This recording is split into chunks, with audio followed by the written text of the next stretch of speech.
ከቤተክርስቲያን ከምታስተምረው ትምህርት መውጣት ክርስቶስን መካድ ምናምን ስላሴን መካድ ሊሆን ይችላል። ወደ ሙስሊም ወደ ሌላም ሊሆን ይችላል። ከሄደ ያ እርኩሰት ነው።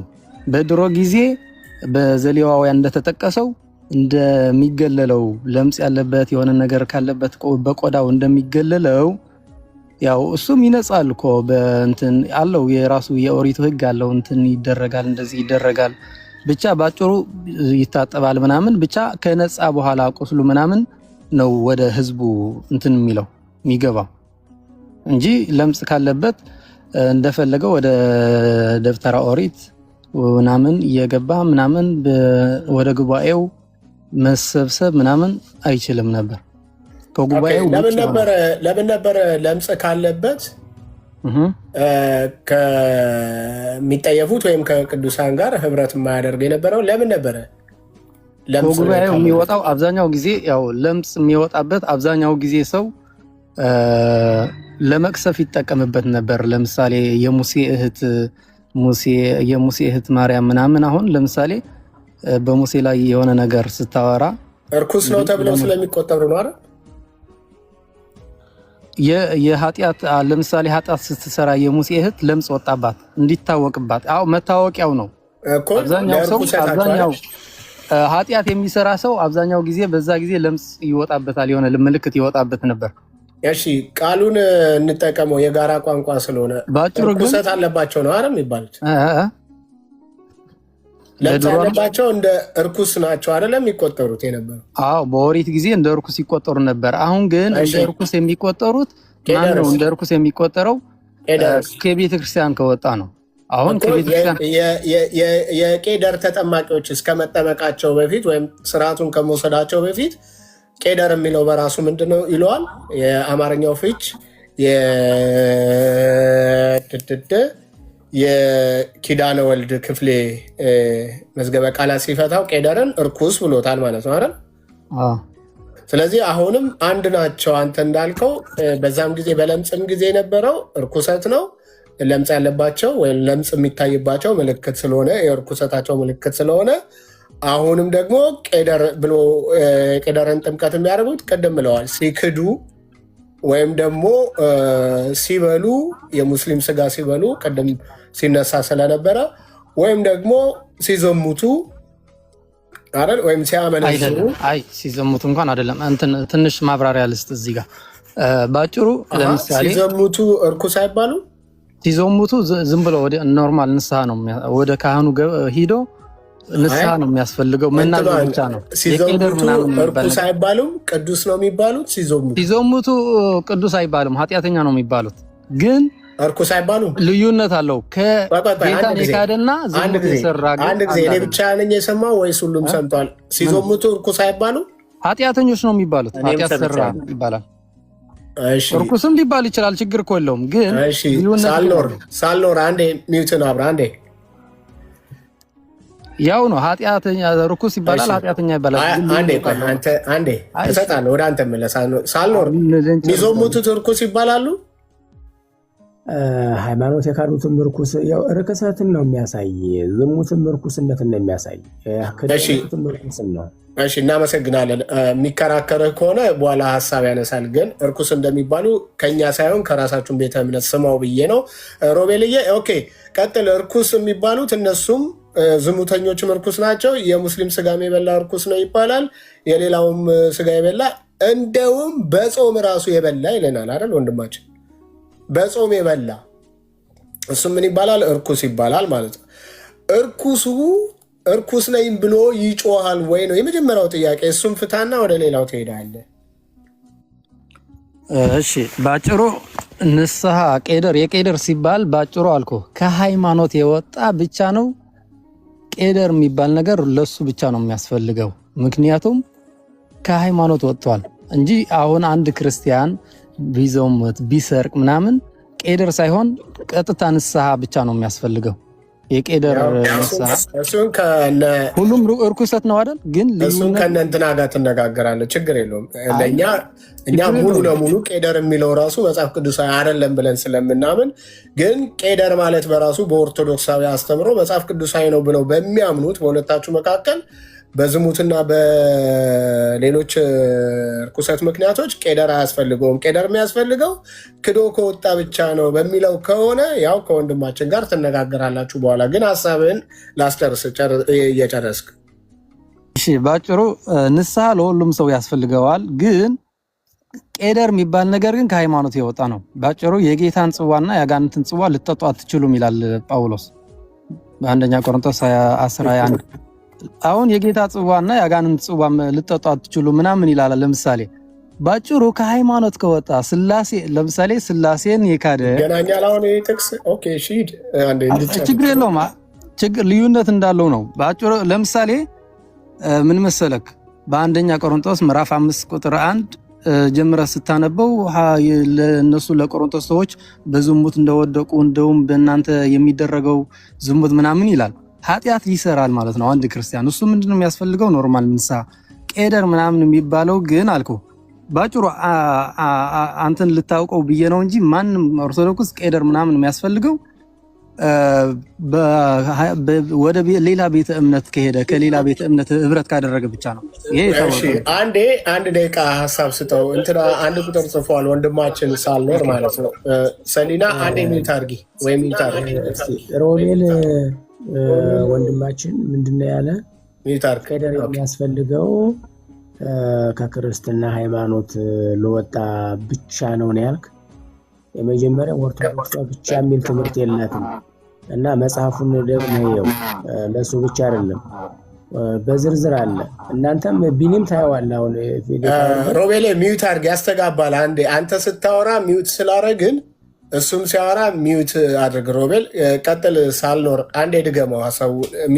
ሚዩቱን ሲያነሳ ያስተጋባል። ለምሳሌ ወደ ሙስሊም ሀገር ሄደው እዛ ጋር ከነሱ የሚበላ ከሆነ ምናምን ጥያቄ ታነሳለህ። ቆይ አንዴ እኔ ላስቆም አይደለም ያው ሮቤል ጥያቄ ታነሳለህ፣ ላስቆም። ግን አንተ በሰጠው ሀሳብ ላይ አንድ ደቂቃ ሀሳብ ይስጥና ከዛ ጥያቄ ታነሳለህ፣ እሱም ይጠይቃል። ቀጥል ሳልኖር። እሺ ቢኒ፣ መጀመሪያ አብሮ ይበላል እንጂ አብሮ አይወራም፣ እንደማመጥ። ሲቀጥል ደግሞ ከሃይማኖት ለወጣ ብቻ ነው ላልከው እንደሱ አይደለም። ኧረ ተረቱን ትተርቱታላችሁ። ተው ቤታችን ነው ግድ የለም። ለነገሩ ሮቤል ጨዋ ነው፣ ይዘጋል፣ ችግር የለውም። እሺ ቀጥል። መጽሐፉን አንበው። ከሃይማኖት ለወጣ ብቻ የሚል የለው። ምናልባት ወይ መጽሐፉን አላነበው ይሆናል እንጂ እንደውም ለእያንዳንዱ ኃጢአት ቄደር የሚሰጠውን በዝርዝር እዛ ጋር አለ። እኔ እናንተ ሆነ እዚህ መሀል አንከራከርም ለጠላት እንዳንጋለጥና የምን ለጠላት? አንተ እየተወያየው ውይይት ላይ እንዲህ ጠላት ምናምን ብለህ ትስላለህ እንዴ? መማማር ነው ያለብህ እኮ። ቅድም እህቴን ስታስተምራት ነበር አይደል? እሷም ደግሞ አንተን አያውቅም ብላ ስትናገር ነበር። መማማር ነው እንጂ ያለው አንተ ሁለታችሁ ስታወሩ ልዩነት ኖሯችሁ ሌላው የሚሰማው ጠላት ተደርጎ መቆጠር አለበት እንዴ? ኧረ ይሄ ትክክል አይደለም ቢኒዬ። ወይስ ልዩነታችን ሌሎች መስማት የለባቸውም እኛ ለጠላት ተጋልጠን መሰጠት የለበትም ስትል እንደዛ ማለት ነው? እንደዛ አይደለም ቢኒዬ። ለምን መሰለህ? አሁን አንተም እኮ መጽሐፉ ነገ እጅ ላይ ይገባል፣ ታነበዋለህ። ለእያንዳንዱ ኃጢአት አለው ቄደር የሚያስፈልግና የማያስፈልገው።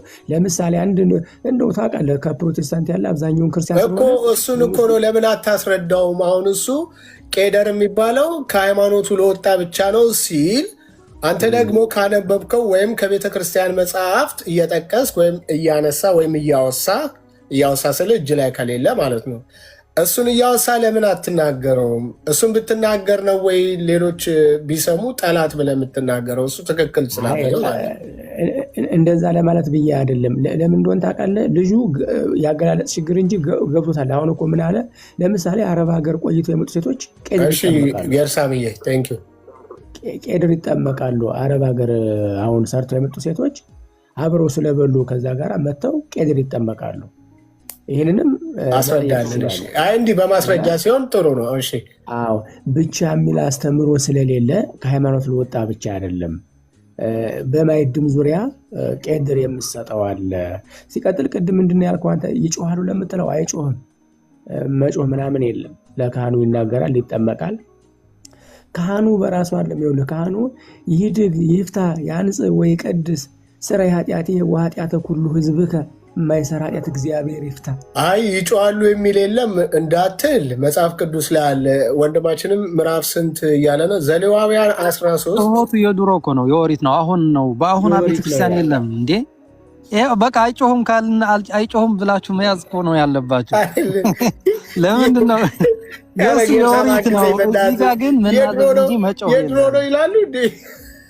የኦሪት ያው ለምሳሌ የኦሪት ሊቀ ካህናትና የኛ የአዲሱ ኪዳን ክርስቶስ ነው አይደል? ኦኬ የኦሪት ማለት ምሳሌ አይደል? ባጭሩ ምንድነው መያዝ ያለበት? አይልም ሳይሆን ይላል። ለወጣ ስለሆነ ነው አነበብኩት። እታች ያለ ሰው ሊጽፈው ይችላል። እታች ያለ ሰው ኮፒ ፔስት ሊያደርገው ይችላል መጽሐፉን። ዘሌዋውያን 13 እሱማ ገብቶኛል። አዎ እዛ ጋር ለምጽ ያለበት ምናምን በቆዳ ችግር ያለበት ነው። እዚህ ጋር ግን የሃይማኖት ችግር ያለበት ሰው ነው። ልዩነት አለው። ስለ እርኩሰት ስለ ቆዳ ነው። ለካህን ያሳይ የሚሉት ከዚህ ወስደው ነው። ከዘሌዋውያን 12 13 14 ለካህን ማሳየት ሁልጊዜ የምጠቅሱልን ከዚህ ነው። ደግሞም ለምጥ እንደ ኃጢአት እንደ ርኩሰት ነበረ በኦልድ ቴስትመንት የሚታሰበው። ስለዚህ እንደ ብፌ መርጣቸው መውሰድ የለም። የማንጻት ስርዓት እዛ ሰውየው እርኩስ ነኝ ብሎ ከጮኸ መጨረሻ ላይ ደግሞ ካህኑ ንጹህ ነው ብሎ የተሰጠውን ፕሮሰስ ጨርሶ ዲክሌር ካደረገለት እርኩስነቱ ሲታወቅ እርኩስ ነው ብሎም ለህዝቡ ፐብሊክሊ የሚጮህ ከሆነ እናንተም ጋር መጮህ አለባቸው። እነ ደሜ እነ ተመስገን ካልጮሁ ፒቲሽን እንፈርምና መጮህ አለባቸው። እንደገና ቄዳር መግባት አለባቸው። ያው በአጭሩ ለመመለስ እዛ ጋር ለካህኑ እኮ ይናገራል። እሱ እኮ ያው መጮህ መናገር ማለት ነው አይደል? ግን እንዳለ ስርዓቱ ይናዘዛል ማለት ይናዘዛል ነው። እያንዳንዷ ይጮሃል ካለ ግን ይጮሃል ነው። ገብቶኛል። ግን እያንዳንዷ አካሄዳችን እንደ ኦሪት ልትሆን አትችልም። ለምሳሌ ስለ ግዝረት ይወራ በዛ በድሮ የግዝረት ጥቅም እናውቀዋለን። አሁን ግን እንደዛ ግዝረት ምንም ጥቅም የለውም መገረጽ ማለት ነው። ለምሳሌ የግዝረት ምሳሌ ጥምቀት ምናምን ይባላል አይደል? እንደዛ ነገር ነው አይባልም። ምኑ እሺ አውሮ አይባልም ይባላል ስትሉ ደስ ይለኛል። ሰው ትምህርት ስለሚያገኝ እንደ ኦሪት መሆን አንችልም። እያንዳንዷ ምሳሌነት አለ። ግን በቃ ምሳሌ ነው ብለህ መናገር ነው እንጂ እያንዳንዷ አካሄዳችን ለምሳሌ እንደ ኦሪት የአሁኑ ካህናት እንደ ኦሪት በግ አይሰውም። በቃ ግን ካህናት አሉ፣ እዚህም ካህናት አሉ። አገልግሎታቸው ሌላ ነው። እዛ ጋር በኦሪት ጊዜ አንድ ሊቀ ካህን ነበራቸው ለእስራኤላውያን። አሁን መጣልኝ። እሺ አንዴ ወንድሜ እዚህ ጋር አካሄድ ለምሳሌ በፊት ካህኑ በፊት በግ ያርድ ነበር። አሁን በግ አይታረድም፣ በግ አይሰዋም አይደል? አዎ የአሁኑ መስዋዕታችን የክርስቶስ ስጋና ደም ነው። በኦሪት በጣም ጥሩ። አሁን ወደ መጽሐፍ ቅዱሱ እንድንመጣ ሌሎችም እንዲማሩ አሁኑም በብሉይ ኪዳኑም አሁን ወደ ካህኑ መሄድ ከሌለ በአዲስ ኪዳኑም ወደ ካህኑ መሄድ የለም። ለምን? እውነተኛው ካህን አለ፣ ሊቀ ካህኑ አለ።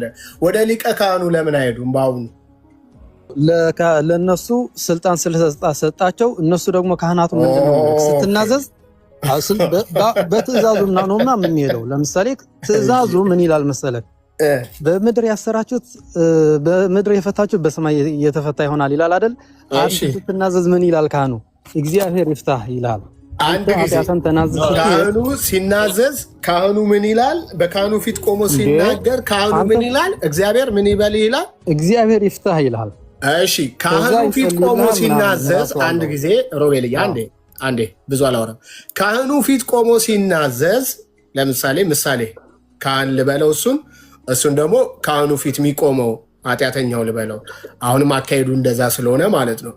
ካህኑ ፊት ቆሞ ሲናዘዝ ይሄ ተናዛዡን ሲናዘዝ እግዚአብሔር ይሰማዋል አይሰማው? ለምን አይሰማው? እግዚአብሔር ይሰማዋል። የዚህን ኑዛዜ እግዚአብሔር የምናወራው ብቻ ሳይሆን የምናስበውም ይሰማል። እግዚአብሔር ይሰማዋል አይደለ? የዚህን ኑዛዜ ካህኑ ፊት ቆሞ ቢናገረውም እግዚአብሔር ምን ይለዋል? ይሰማዋል አይደል? እግዚአብሔር ይሰማዋል አይሰማውም በሚለው አልገባኝም። የልባችን ሐሳብም ይሰማል ያውቃል እኮ ምን ለጥያቄው ግድ የለም ኑዛዜው ላይ ችግር የለም። ዲቴሉን እንመጣበታለን። ኑዛዜውን ሲናዘዝ የኃጢአተኛው ሲናዘዝ እግዚአብሔር ይሰማዋል አይሰማው? በካህኑ ፊት ቆሞ ሲናዘዝ ማለት በደንብ ይሰማል። እግዚአብሔር ሁሉም ያያል፣ ሁሉም ይሰማል። አዎ በጣም ጥሩ። እግዚአብሔር የሰማውን ነው ካህኑ መልሶ ለእግዚአብሔር የሚነግረው። ኦኬ ሶሪ። ካህኑ እግዚአብሔር ሲናዘዝ ወደ ካህኑ ሂደህ ስትናዘዝ እግዚአብሔር ይፍታህ ይልሃል። ለምን? አንዴ የዘለልከው ጥያቄ አለ፣ ተመለስ። እግዚአብሔር የሰማውን ነው ካህኑ መልሶ ለእግዚአብሔር የሚነግረው። ካህኑ መልሶ የሚነግረው ለምሳሌ ገብቶኛል ጥያቄ። ለምሳሌ እኔ ወደ ካህን ሂጄ ዝሙት ሰርቼ ነበር፣ እየሰረቅኩ ነበር ምናምን፣ ይሄ እንደዚህ ኃጢአት ሰራው ስለው ለካህኑ ካህኑ ሄዶ ወደ ቤተክርስቲያን ይሁን ወይም ባለበት በቤቱ ሆኖ የኔን ኃጢአት እንትና ሮቤል እንደዚህ ሰራ ምናምን ብሎ አያወራም። አሁን እግዚአብሔር ይሰማል እኮ ተግባባን አይደለ? ተናዛዡ ካህኑ ፊት ቆሞ ሲናዘዝ እግዚአብሔር ይሰማዋል ተባባልን አይደል? ይሰማዋል አይደል? አሁንም ጥርጣሬ የለም እዚህ ላይ። ኦኬ እግዚአብሔር የሰማውን ተናዛዡ ወይም ኃጢአተኛው ሲናዘዝ እግዚአብሔር የሰማውን መልሶ የሚነግረው ካህኑ እግዚአብሔር የሰማውን ነው መልሶ የሚነግረው። ካህኑ ይፈታዋል እንጂ ይቅር ይበልህ ብሎ እግዚአብሔር ይቅር በልህ ብሎ ያው የአስራ ምናምን ስለሚል ይፈታዋል እንጂ ምንም አይልም። ካህኑ ምንም አይልም። አንተ ስትናዘዝ አሁን ተደበቅ ግድ የለም። እኔ ወደ ምን ላመጣ መሰለ አንዴ እመለሳለሁ። ሚልክ ፎልት ፋይንደር ሆነን አይደለም። እሺ እዚህ ጋር ልክ ነህ። ቅድም የመጣህበት አካሄድ ስላለ አሁንም በዛው አካሄድ እንድትሄድ ነው። በግ ማረድ የለም መሰዋት የለም ወይም እንደዚህ ዮሐንስ ወፎችን ምናምን ማቅረብ የለም። ለምን አንዴ ደሙ ቀርቧል ብለህ ስላልክ በአዲሱ ኪዳን ልክ እንደዛው ካህኑ ጋር ከሚሄድ የኃጢአተኛው ለንስሐው ስርየት እንዲያገኝ ንስሐውን ይቅር እንዲያስብለው ወደ ሊቀ ካህኑ እንዲመጣ ነው። ለምን? ሊቀ ካህኑ ከካህኑ ይልቅ የመስማት ብቃት፣ የመስማት ማንነት፣ የመስማት ኃይል ስላለው ማለት ነው። ለዛ ነው ለመመለስ ያህል እንጂ ያንተን ጥያቄ ወይም ያንተን የአነጋገር ስህተትን ፎልት ፋይንደር ሆነን ለማጋለጥ ወይም ኤክስፖዝ ለማድረግ አይደለም። ሮቤሌ በዛ እንዳትረዳኝ ወንድሜ። አሁንም የምነግርህ ካህኑ ፊት ቆሞ ኃጢአተኛው ሲናዘዝ ስለ ኃጢአቱ ሲጮህ፣ ቅድም ወንድሜ እንዳለው ጌርሳም ይጮህኑ ነበር አደለ? በዚህ ታይም ሲጮሃሉ ወይ? አሁን እኛ ጩኸቱ ወደ ማን መሆን አለበት ነው? አየህ፣ ጩኸቱ ሁሉን ወደሚሰማ ከሆነ ሁሉ የሚሰማው ጥርጥር የለውም ይሰማል ብለሃል። አዎ ሁሉን ወደሚሰማው ለምን አትጮህም እያልነው ነው ወይም እያልን ነው። አንተ ግን አንድ ነገር ተናግረ እጠፋልክ። ለምን መሰለ? መመለስ ይሻላል እንጂ መታጠፍ አይደለም የሚሻለው። ልክ እንደዚሁ አሁንም ቀለል እናድርገውና ኃጢአተኛው በካህኑ ፊት ቆሞ፣ በነገራችን ላይ ካህን በራሱ ኃጢአተኛ ነው አይደለም የሚለው ሌላ ምን ቶፒክ ስለሆነ እናነሳበታለን ወይ እንመለስበታለን። ነገር ግን ኃጢአተኛው ፊት ቆሞ ሲናዘዝ፣ ካህን ፊት ቆሞ ሲናዘዝ ያ የሚናዘዘውን ነገር ስለ ኃጢአቱ የሚናዘዘውን ነገር እግዚአብሔር ይሰማዋል አይሰማውም? መጀመሪያ ማለት ነው። ይሰማዋል ካልን እግዚአብሔር የሰማውን ነው ወይ መልሶ ካህኑ ለእግዚአብሔር የሚነግረው ስለ ኃጢአተኛው ያለውን ነገር ማለት ነው። እሱ ለምን ያስፈልጋል? መካከለኛ ማን ነው? ካህን ኖ መሆን የለበትም። በኃጢአተኛውና ኃጢአት ይቅር በሚያስብለው መካከለኛ አንድ አለ። አንድ መካከለኛ አለ፣ አንድ ብቻ። ይህን መርሳት የለብንም መጽሐፍ ቅዱሳዊ ስለሆነ አንድ ብቻ፣ እሱም የጌታ ኢየሱስ ክርስቶስ ይባላል ማለት ነው። ከማን ጋር? ከአብ እግዚአብሔር ጋር የሚያስታርቅ። አንዴ የቤት የመክፈታችን ምስጢር ይሄ ሰው ግን ብዙ አካውንት ነው ያለው። ጌታ ሆይ በጌታ በኢየሱስ ስም ለዚህ ያህል ለክፋት እንደዚህ የምትተጋ ከሆነ አሁን ከ10 በላይ አካውንት ይዞ ነው የመጣው የብልግና እንትን ያለው ማለት ነው። ምን አለ ለበጎ ነገር የዚህ ያህል 10 እንትን ብትከፍት ምንድነው 10 አካውንት ለበጎ ነገር ማለት ነው። ለክፋት ነገር 10 እና ከ10 ምናምን በላይ አካውንት ከፍቶ ይመጣል። እንደዛም ብትሆኑ ግን ሐሳባችሁን አንስተውም እንዳለው ጳውሎስ ሐሳባችሁን አንስተውም እናንተ ዳር ያዙ። ይኸው በሌላ አካውንት መጣ። 1000 አካውንት ነው ያላቸው 1000። እኔ ደክሞኛል። ሌሎቻችሁ ብሎክ እያደረጋችሁ እዚህ ቤት ለሁሉም ሞዴሬተር መስጠት አለብኝ ለ24 ሰዓትም ቢሆን ማለት ነው። እንደዚህ እያደረጉ አሁን ማን በሚል መጣ እንደዚህ እንትኑን አርጎ እየመጣ ነው። አንዴ ጄኤክስ ምናምን እያለ አንዴ ዋይ ኤክስ ምናምን እያለ እንደዛ አርጎ እየመጣ ነው።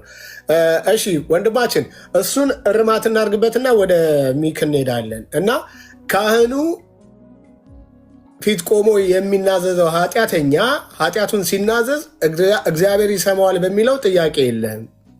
ተግባብተናል በሱ ማለት ነው። እንደዛው ከሆነ ካህኑ ግን ኦልሬዲ እግዚአብሔር የሰማውን ነገር ነው ወይ መልሶ ለእግዚአብሔር የሚነግረው ስንል ለምን ትታጠፋለህ ነው። እሱን አስተካክለው ሮቤ ወይ አስታርቅ። አይ ችግር የለውም። በአጭሩ በጥቅሱ መሰረት ብቻ ነው መረዳት ያለብን እንጂ ከጥቅሱ ውጭ መሄድ የለብንም። ጥቅሱ ለካህናት የተሰጠ ስልጣን ብዬ ያመጣሁልክ ዮሐንስ 20:23 አለልክ። እዛ ጋር ኃጢአታቸው ይቅር ያላችኋቸው ሁሉ ይቀርላቸዋል ይላል። አሁን ሐዋርያት ስልጣን ስለተሰጣቸው ይቅር ያሉትን ሲናዘዝ አንድ ሰው ለምሳሌ በቆሮንቶስ ሰዎች ዝሙት እንደነበር ምናምን ያወራል ጳውሎስ። ለምሳሌ አንደኛ ቆሮንቶስ ምዕራፍ 5 ቁጥር 1 ምናምን እነሱ የቆሮንቶስ ክርስቲያኖች በዝሙት ምናምን የሆነ ነገር ኃጢአት ሰሩ። ሂደው ለካህኑ ሲናዘዙ እሱ እግዚአብሔር ይቅር ይበላችሁ ብሎ ይቅር ካላቸው እግዚአብሔር ይቅር ይላቸዋል። ማን ነው ያለው? ጌታ። ምን አለ? መንፈስ ቅዱስ እፍ አለባቸውና መንፈስ ቅዱስ ተቀበሉ። ኃጢአታቸው ይቅር ያላችኋቸው ሁሉ ይቀርላችኋል አላቸው። በማቴዎስ ደግሞ በምድር ያሰራችሁት በሰማይ ይታሰራል፣ በምድር የፈታችሁት በሰማይ ይፈታል። ሐዋርያት መጽሐፍ ቅዱሳዊ ማን ነው ያለው? ጌታ ነው። አሁን የሚያስረውም የሚፈታውም እኮ ጌታ ነው። ግን በየት በኩል ነው? በሐዋርያት። በየት በኩል? በካህናት ነው መልሱ። ያው ጌታ ካለን ደግሞ በዛ ነው ብቻ መሄድ ያለብን በጌታ ቃል። አንድ ምሳሌ ልስጥ። ያው መጽሐፍ ቅዱስ ወይ ዶክትሪን ወይ አንድ ትምህርት በአንድ ጥቅስ ላይ ተቁሞ ብቻ አይመሰረትም። ወይም ሁለት ዓመት ሆነክ ለምሳሌ አንዴ ካወራ በኋላ ተደርበህ አታውራ። ችግር የለውም ታይም እየሰጠን ስለሆነ ማለት ነው። በሁለት ጥቅስ ብትል አንድ ጊዜ ተደርበህ አታውራ። በአንድ አትበላ ታዲያ እኮ ተደርበህ አታውራ። ይሄኛው ኃጢአተኛው ካህኑ ፊት ቆሞ ሲናዘዝ ብለን እንደ ምሳሌ እየተናገረን ነበረ። አየህ የዚህ የኃጢአተኛው መገለጫ ዋናው ነገሩ ምንድን ነው? እርኩሰቱ ወይም ድክመቱ ነው አይደለ? ወይ ውድቀቱ ነው አይደል? ኃጢአቱ ነው አይደለ? የኃጢአቱ ደግሞ ምንድን ነው? ወይ ድክመቱ ነው፣ ወይ አለመታዘዙ ነው፣ ወይ ደግሞ አመፁ ነው አይደል? ኦኬ ሚዩት አታድርግ አንዴ እንትን እያወራን ስለሆነ ማለት ነው። ኦኬ መጽሐፍ ደግሞ ለኃጢአተኞች ወይም ለደካሞች ስለ ደካሞች ምን ይላል?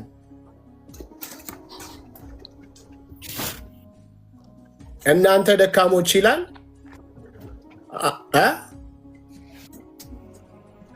አይ ቲንክ ማቴዎስ 11:28 ላይ አንዴ እዚህ ላይ ፖስት የምታደርጉ ካላችሁ እናንተ ደካሞች ሸክማችሁ የከበዳችሁ ወደ እኔ ነው። እሱን ነው የፈለከው። ከዛ ቀጥለው ምን ይላል? ጨርስ። አይ ጥቅሱ የት እንዳለ አላውቀውም። ማቴዎስ 11:28 እናንተ ደካሞች ሸክማቸው የከበደ ሁሉ ወደ እኔ ኑ እኔም አሳርፋችኋለሁ፣ ቀንበሬ ቀሊል ነው አይደል? ሸክሜም ልዝብ ነው እያለ ይነግራቸዋል። ለማን ነው የነገረው? ለኃጢአተኞች ነው፣ ለደካሞች ነው አይደል? ወደ ማን ነው ኑ ያላቸው? ወደ እኔ ነው ወደ እኔ ኑ ማለት ነው። ስለዚህ ኃጢአተኛ ሁሉ ለንስሐውም ኃጢአተኛው ሁሉ ለኃጢአቱ ስርየትም ኃጢአተኛው ሁሉ ከወደቀበት ለመነሳትም ወደ ማን መምጣት አለበት ማለት ነው? ወደ ጌታ። ቴንክ ዩ። ይሄን እያልን ያለ ነው እንጂ አንተ ላይ ስህተት እየፈለግን አይደለም። መካከለኛ የሆኑ ሰዎችን አናቁም እያልን ነው። ሚክ ለምን ማይክ እንደምታወራ አላውቅም። በጥቅሱ ላይ ሀሳብ ልስጥ። ያው አሁን ያመጣው ትንሽ ቆይ፣ ይሄንን እያልን ነው ያለ ነው። እግዚአብሔር በኃጢአተኛው እንዳይፈርድ ኃጢአተኛው ደካማ ብሎታል። ነገር ግን ከድክመቱ ሊያነሳው፣ ከድክመቱ ሊያበረታው፣ ከኃጢአቱ ሊያነጻው የሚችል እሱ ራሱ እንደሆነ ይህ ክፍል ይናገርና ወደ እኔ ምን በሉ ይላል? ኑ ይላል፣ እኔም አሳርፋችኋለሁ። ከምን? ከድካማችሁ፣ ከውድቀታችሁ፣ ከኃጢአታችሁ ከአንዱ ከእግዚአብሔር ልጅ በቀር ኃጢአትን የሚያስተሰርይ ያለ? አንድ የመጨረሻ ሀሳብ ክርስቶስ ነው ኃጢአት። ይህም ካልን መካከለኛ የምናደርጋቸው ቅድም ዮሐንስንም ማቴዎስም 16 ላይ ያለውን የጠቀስካቸው ጥቅስ አውዳዊ ፍች ስላላቸው በአውዳዊ ፍቻቸው እንፈታቸዋለን። መጽሐፍ ቅዱስ ራሱም በራሱ ስለሚፈታ ማለት ነው። መጽሐፍ ቅዱስ ምንም የሚያደናግር ምንም ኮምፕሊኬትድ የሆነ ሀሳብ የለውም። መጽሐፍ ቅዱሱ ራሱን በራሱ ይፈታል ማለት ነው። ስለዚህ እዚህ ላይ ዮሐንስ ወንጌል 20:23ን ጠቅሰ ወይም ማቴዎስ 16ን ጠቅሰ እናንተ በሰማይ ያሰራችሁት በምድር ያሰራችሁት በሰማይ የታሰረ ይሆናል፣ በምድር የፈታችሁት በሰማይ የተፈታ ይሆናል። ወይም ደግሞ ኃጢአታቸውን ይቅር ያላቸው ይቅር ይባልላቸዋል፣ ኃጢአታቸውን ይቅር ያላላቸው ይቅር አይባልላቸውም የሚለው አውዳዊ ፍቺ ይዘህ ትፈታዋለህ እንጂ በዚህ ዘመን በአዲሱ ኪዳን ዘመን ላለው በኃጢአተኛውና ኃጢአትን ይቅር በሚያስብለው መካከለኛ የምታቆመው ሰው የለምም፣ አይኖርም። መጽሐፍ ቅዱስ እንደዛ ብሎ አያስተምርም። ለዚህ ነው የቄደርን ጥምቀት ወይም የቄደርን ንስሐ የምንቃወመው መጽሐፍ ቅዱሳዊ ስላልሆነ። ለምን?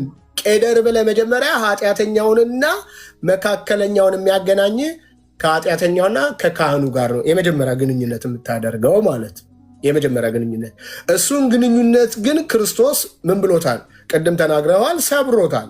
ከዚህ በኋላ ማረድ የለም፣ ከዚህ በኋላ የሚደማ ነገር የለም፣ ከዚህ በኋላ የሚመጣ ነገር የለም። በመስዋዕት ይሁን በየትኛውም ቋንቋ ግለጸው የሚሆን ነገር የለም። አንዱ ኢየሱስ ክርስቶስ ደምቶልሃል፣ ሞቶልሃል። በክህነቱም ቢባል ሊቀ ካህን ተብሏል። ወደ እሱ ምን ትላለህ? ትመጣለህ ማለት ነው። ወደ እሱ መምጣት አለባቸው ማለት ነው። ስለዚህ ይህንን ነው እያለን ያለ ነው እንጂ እኛ እያለን ያለ ነው ይህንን እንጂ ከሳልኖር ስተት ፈልገን፣ ከአንተ ስተት ፈልገን፣ ከሚልክ ስተት ፈልገን፣ ከጌርሳም ስተት ፈልገን፣ ከጽዮን ስተት ፈልገን፣ እዚህ ከነበሩ ወንድሞች ጋር ስተትን ፈልገን ያንን ስተት አጉልተን ወይም ደግሞ ማግኒፋይ ነው የሚባለው አይደለ? እንደዚህ አተልቀ ወይም አጉልተ አሳይተ ለመናገር አይደለም። ወደ ሁሉን ወደሚችለው ጌታ ምን ለማለት ነው? ለማስጠጋት ነው። በዛ የኃጢአትን ስርየት የሚገኘው ማረፍ የሚገኘው ከወደቅንበት መነሳት የሚቻለው ከሳትንበት መመለስ የሚቻለው በልጁ በኩል ሲሆን ነው የሚል እንድናሳይ ፈልጌ ነው። ኦኬ፣ አንድ ቀብጣ ብቻ ስጠኝ ብኒ ለሚልክ ልስጠውና ወይስ ታቆይበታል? ባነሳው ጥቅስና በሀሳብህ ትንሽ አንድ ደቂቃ ብቻ ያዝልኝ ከፈለክ። አንድ ደቂቃ ይሻላል። ኦኬ፣ ባጭሩ እናንተ ደካሞች ሸክማችሁ የከበዳችሁ ወደ እኔ ነው ይላል ጌታና ወደ ጌታ ብቻ ነው መሄድ ያለብን ምናምን ብለህ መደምደም ሳይሆን ያኛ ውስጥ ጥቅስ ምን እናድርገው፣ ያ ስልጣንስ ምን እናድርገው ብለህም ማሰብ አለብህ ብዬ አስባለሁ። ከዛ በመሃል ሰው ያስፈልግም ምናምን ሳይሆን ሰውማ የግድ ያስፈልጋል። ለምሳሌ ሐዋርያት አሉ። ሐዋርያት እያስተማሩ ብዙ ሰዎች አጠመቁ እንጂ ጌታ ዓለም እየዞረ አስተምሮ አይደለም ሰው እንዲድን ያደረገው። እሱ ካረገ በኋላ ሐዋርያት አስተምረው አጥምቀው ሰው የጌታ ደቀ መዝሙር አደረጉ። ለምሳሌ አሁን በመሃል መግባት ሳይሆን የሱ ትእዛዝ እየፈጸሙ ነው ያሉት። እኛ ደግሞ የሱ ትእዛዝ አለና ስልጣን ስለተሰጣቸው ወደ ካህን ሂደህ ኃጢአትህ መናዘዝ የጌታ ትእዛዝ ስለሆነ ወደ ጌታ ሂደን እንደመናዘዝ ነው የምንቆጥረው። ደግሞም ጌታ ያያል፣ ይሰማል። እግዚአብሔር ይፍታህ ብሎ ካህኑ ሲናገር ደግሞ ይፈተናል። ለምን ኃጢአታቸው ይቅር ያላችኋቸው ይቅር እላቸዋለሁ ይላል። ካህኑ ኃጢአት እንትን ተናዘህ እንደዚህ ዝሙት ሰርቄ ነበር እንት ያድርጌ ነበር ብለህ ስትናዘዝ ይቅር ይልሃል። እሺ ደቂቃው አልቋል። አስቀምጬልህ ነበር ደቂቃው አልቋል። ኦይ አንድ አስቀምጬልህ ነበር ደቂቃው አልቋል። አንድ ምርቃት አይፈቀድም አይደለም የሳትከው ስላለ እሱን ልመልስ ብዬ ነው። ሐዋርያት መካከለኛ ነበሩ ወይስ መስካሪዎች ነበሩ? ወንጌልን እያስተማሩ ነበሩ የሰበኩ? አንድ ይመልስልኝ። መካከለኛ ነበሩ ወይስ መስካሪዎች ነበሩ? መስካሪዎች ብቻ ሳይሆኑ አስተማሪዎችም፣ መስካሪዎችም አስተማሪዎችም ማለት ነው።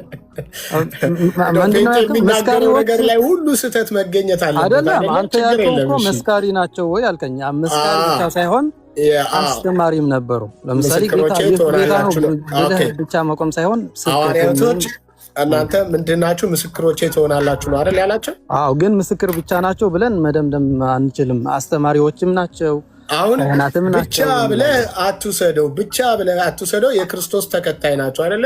ምስክሮቼ ትሆናላችሁ ብሏቸው ነው አይደል ያስከተላቸው። ስለዚህ የወንጌሉ ቃል ወይም ደግሞ የምስራቹን ቃል ምንድናቸው? አብሳሪዎች ናቸው ወይም ደግሞ መስካሪዎች ናቸው አይደለ? ሐዋርያት ይህንን ነው ያደረጉት። የመሰከሩትም ያስተማሩትም ያሳዩትም ይህንን ነው ያደረጉት ማለት ነው። ስለዚህ ና ወንድሜ ደምረው እስኪ እንትን ስለአንተም እየተነሳ በዛ ላይ ደግሞ እዛ 23 በእናንተ አፈታተምሮ አንዴ ወንድሜ ላስገባ ብዬ ነው እንጂ ሀሳቤን አልጨረስኩም። ያ ሐዋርያቶች ምስክር ነው የነበሩት ማለት ነው። የምን ምስክር? የምስራቹን ወንጌል የሚመሰክሩ ማለት ነው። ይህንን ነበር እያደረጉ ያሉት። በምስክሮቻቸው መካከል ታምራትን አድርገዋል። በምስክሮቻችን ማለት ድንቅን አድርገዋል። በምስክሮቻቸው መካከል ሙታንን አስነስተዋል። ወደ እግዚአብሔር መንግስት ነፍሳትን ምን ብለዋል? እንዲጨመሩ ምክንያት ሆነዋል። በምናቸው? በምስክርነታቸው። ከምስክርነታቸው የተነሳ ድልን ነሱ ስለሚል ማለት ነው። ስለ እኔ ዛሬም ታወራላችሁ። አይ ስለ አንተ ሳይሆን ያወራ ነው፣ ስለ ቄደር ነው ያወራ ነው። ደምርሻው ካለ መግባት ትችላለህ፣ ችግር የለም። የሚመች የማይመች ከሆነ ኦኬ፣ ነገ ኮስት ላይ እናወራዋለን ማለት ነው። ስለዚህ ወንድሜ ይሄንን ማየት አለብህና ሐዋርያቶችን ስታነሳ መካከለኛ ሆነው አይደለም።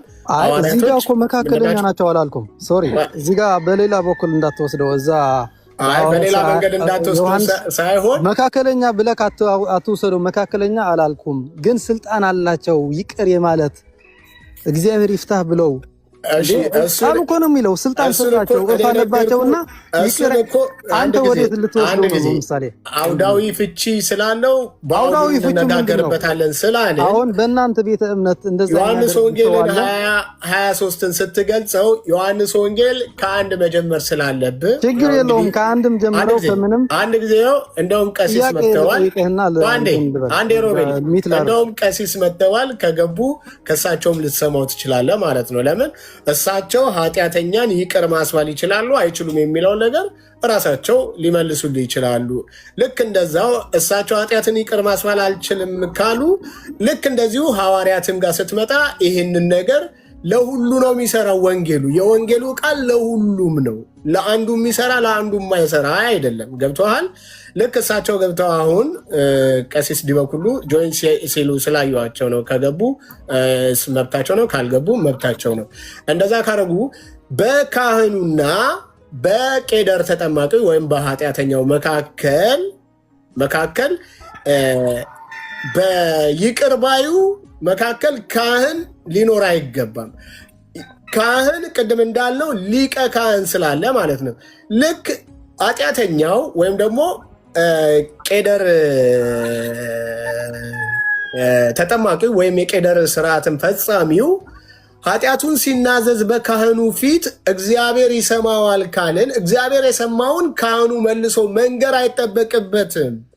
አይ እኔ እሱ ጮሆ ስላልነገረኝ አንተ ካህኑ ደግሞ በትህትና ስለነገርከኝ፣ አይ ኃጢአተኛው ቀስ ብሎ ስለተናገረ አንተ ካህኑ ግን ጮክ ብለህ ገልጠህ ስለነገርከኝ ያንተን እሰማለሁ ሳይሆን እግዚአብሔር የሚለው ኃጢአተኛው ከኃጢአቱ እንደዛ እንዳልላ አታድርገዋ።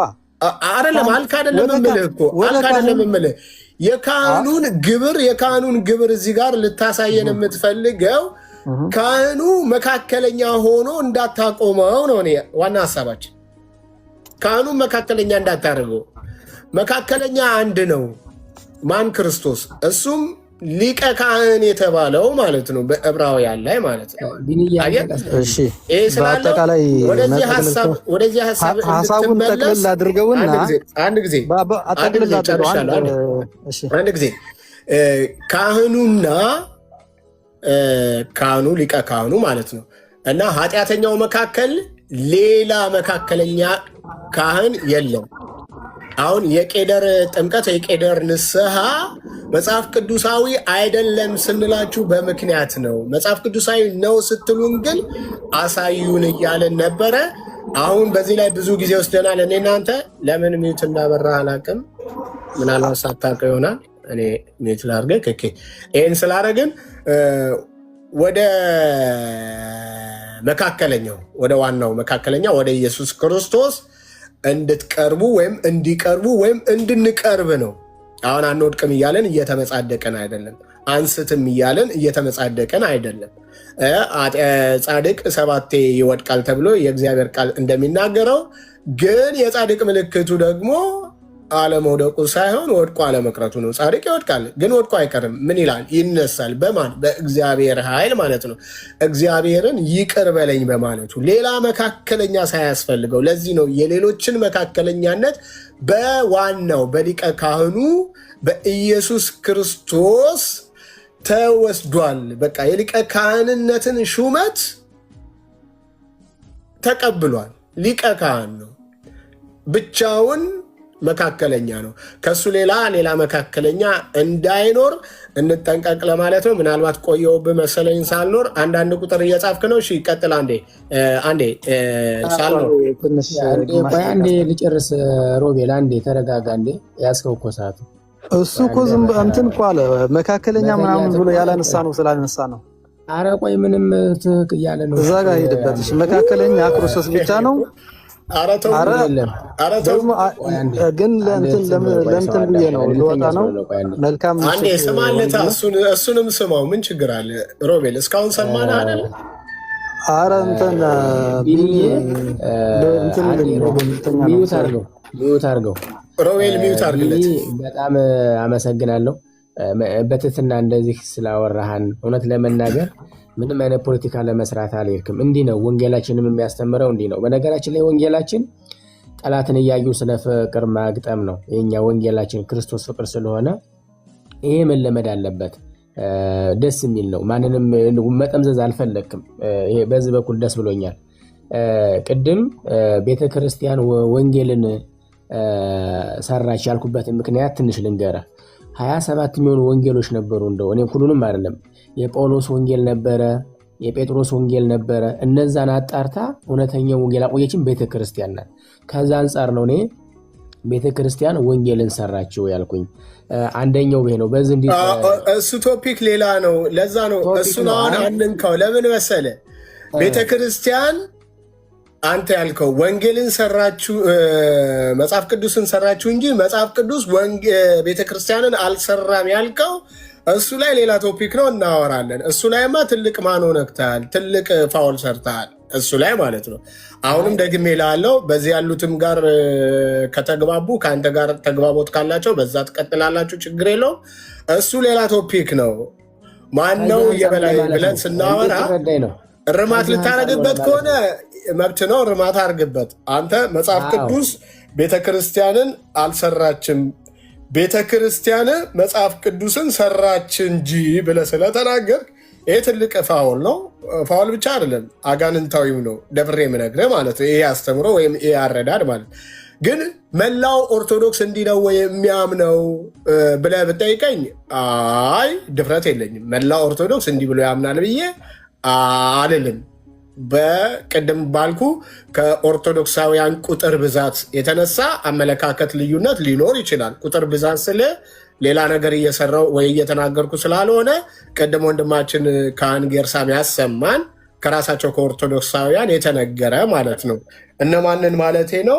ታች ስላሉም እነ ቀሲስ ይስሙት እነ ቅባት የሚባሉ አሉ፣ ካራ የሚባሉ አሉ፣ ጸጋ የሚባሉ አሉ፣ ክሳቴ የሚባሉ አሉ፣ ጣዕመ የሚባሉ ደግሞ አሉ፣ ተዋህዶ የሚባሉ አሉ። ወደ 6 ማለት ነው። ከነዚህኞቹ የትኞቹ ናቸው የሚለው ሌላ ጊዜ እንነጋገርበታለን። ችግር የለውም። አሁን እሱን ዘግተነው አልፈነዋል፣ እኔና አንተ ማለት ነው። አሁን ግን መካከለኛ የሚለው ላይ ሀሳብ ልትሰጥ መስሎኝ ነው። ከአንዱ ከኢየሱስ ክርስቶስ ሌላ ኃጢአትን ይቅር በማስባል ወይም ደግሞ የኃጢአትን ስርየት በማስገኘት በቄደርም በሉት በምንም ሰበብ በሉት መካከለኛ ከአንዱ ከኢየሱስ በስተቀር አለ ወይ የሚለውን ነው። እንደዛ እንዳልን አድርገ እንዳትወስደው ሲል ነበር ወንድማችን። እንደዛማ እያልክ እንደሆነ ደጋግመ ተናግረዋል። አሁን እሱ ላይ ቆመ አወራልኝ። ይቅርታ መሀል ስለገባ አመሰግናለሁ ቢንዬ። ቤተክርስቲያናችን ራሱ መስዋዕት የሆነ ራሱ ደግሞ መስዋዕት አቅራቢ ራሱ መስዋዕት ተቀባይ ስለ በደላችን ሲል መካከለኛ የሆነ መካከለኛ ማለት ከሰው እንደኛ ሰው የሆነ ከአምላክነትም ደግሞ አምላክነት ያለበት ማለት ነው። ይህ መካከለኛ ይባላል። ሰውነትንም የያዘ አምላክነትንም የያዘ አምላክነት ያለቀቀ ኢየሱስ ክርስቶስ የድንግል ልጅ የተወለደው። ኦኬ፣ ከሱ ሌላ አለ መካከለኛ የሚሆን በኃጢአትም በውድቀትም በየትኛውም ብትል መካከለኛ ይኸውልህ መጽሐፍ እንደሚል ታውቃለህ። አይ ጥያቄ መልስልኝ፣ ጥያቄውን ብቻ መልስልኝ። ከሱ ሌላ አለ ወይ? ሌላ መካከለኛ አለ ወይ ነው? በፍጹም የለም፣ የለም። እሺ ለምንድን ነው ኃጢአተኛው ዮናስ ሙሉነህ ወደ ካህኑ ያሬድ ዲያቆን ያሬድ ምሳሌ ነው? እሺ ዲያቆን ያሬድ ካህን ነው እያልኩ አይደለም፣ እስቲል ዲያቆን ነው። ኃጢአተኛው ዮናስ ሙሉነህ ወደ ዲያቆኑ ካህን ወደ ዲያቆኑ ያሬድ መዝሙር ያሬድ የሚሄድበት ምክንያት ለምንድን ነው? መካከለኛው ኢየሱስ ብቻ ከሆነ እስቲ አንድ ጥያቄ ልጠይቅህ። አንተን አሁን ባልከው ምክንያት ጥያቄ አይደለም መልስልኛ። ቆይ ትጠይቀኛለህ፣ ችግር የለም አለው። አልሄድም እኮ በነገራችን ላይ ገና አልሄድም እኮ። አሁን አንደኛ አሁን እኔ ሄደ ያልኩኝ ቤተሰብ እዚህ ያላችሁ ስሙ፣ ምሳሌ ነው ማነሳው ነው ያልኩት አይደል? የሄድበት ምክንያት ልንገርህ። ቆይ ምሳሌ ነው አይደለ? እኔ ያልኩክ ትክክል ነህ፣ ትክክል። አዎ አሁን አልሄደም ብለህ ግን እኔ ሄደ እንዳልኩኝ አድርገህ ደግሞ አትውሰደው። እንደ አጋጣሚ ይሄንን ፎቶ ስክሪንሸት ያደረግኩት በቄደር ጥምቀት ምክንያት አለው ነበርኩ ስላልክ እኔም ስለነበርኩኝ ማለት ነው። በቄደር ጥምቀት ምክንያት እንደገና ብትመለስ አንድ የማሳስብ ጉዳይ ፕሮቴስታንት ወንድሞቻችንን እንዳትሰድብ፣ ከነሱም ጋር ያለንን ልዩነት በእውቀት በትምህርት መፍታት እንድንችል ምናምን ሲለው ነበር አደለ? አዎ ትክክል ነው።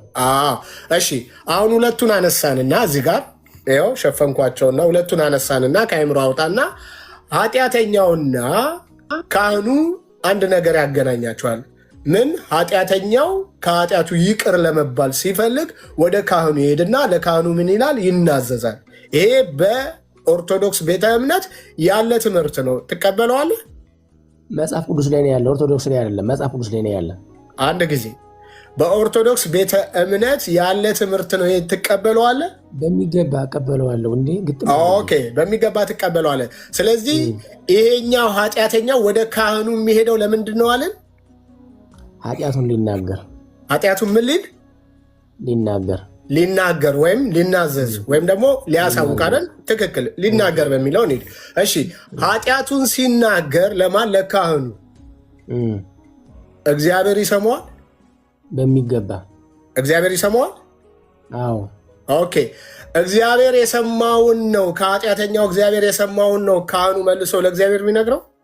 አዎ ለምን አስፈለገ? በጣም ጥሩ። ጳውሎስ እግዚአብሔርን አገኘው በደማስቆ። ለምን አስፈለገው? ይሄኛውን ነገር አይደለ? እግዚአብሔር የሥራ ቦታው ስለሆነ ካህናት ስለሚያስፈልጉ።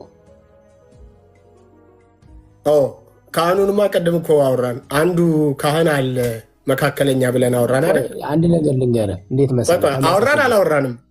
አውርተናል። ቆይ ልንገርህ አንዴ። እሺ አሁን አንዱ ካህን አለ የሚለውን አጥፍተህ ነው ስለ ጳውሎስ የምትነግረኝ?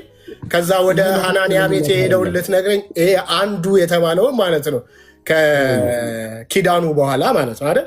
ከኪዳኑ በፊትና በኋላ አይደለ? እሱን ልትነግረኝ ነው አይደል? ከምን መሰለህ? ጳውሎስ እግዚአብሔርን በደማስቆ አገኘው። አሁን አንዱ መካከለኛ ያልከውን አጥፍተህ ያኛውን እንዳትነግረኝ ብዬ ነው። እሱን አጥፍተህ ነው የምትነግረኝ? አንድ ነው መካከለኛው፣ እሱም ኢየሱስ ክርስቶስ ብለህ ያልከኝ ከመካከለኝነት ጋር የሚገናኝ አይደለም እንዴ? መካከለኛ ማለት ምን ማለት ነው አለ እኮ። አስታራቂ ብለን እኮ አለ። በአስታራቂ ትስማማለህ?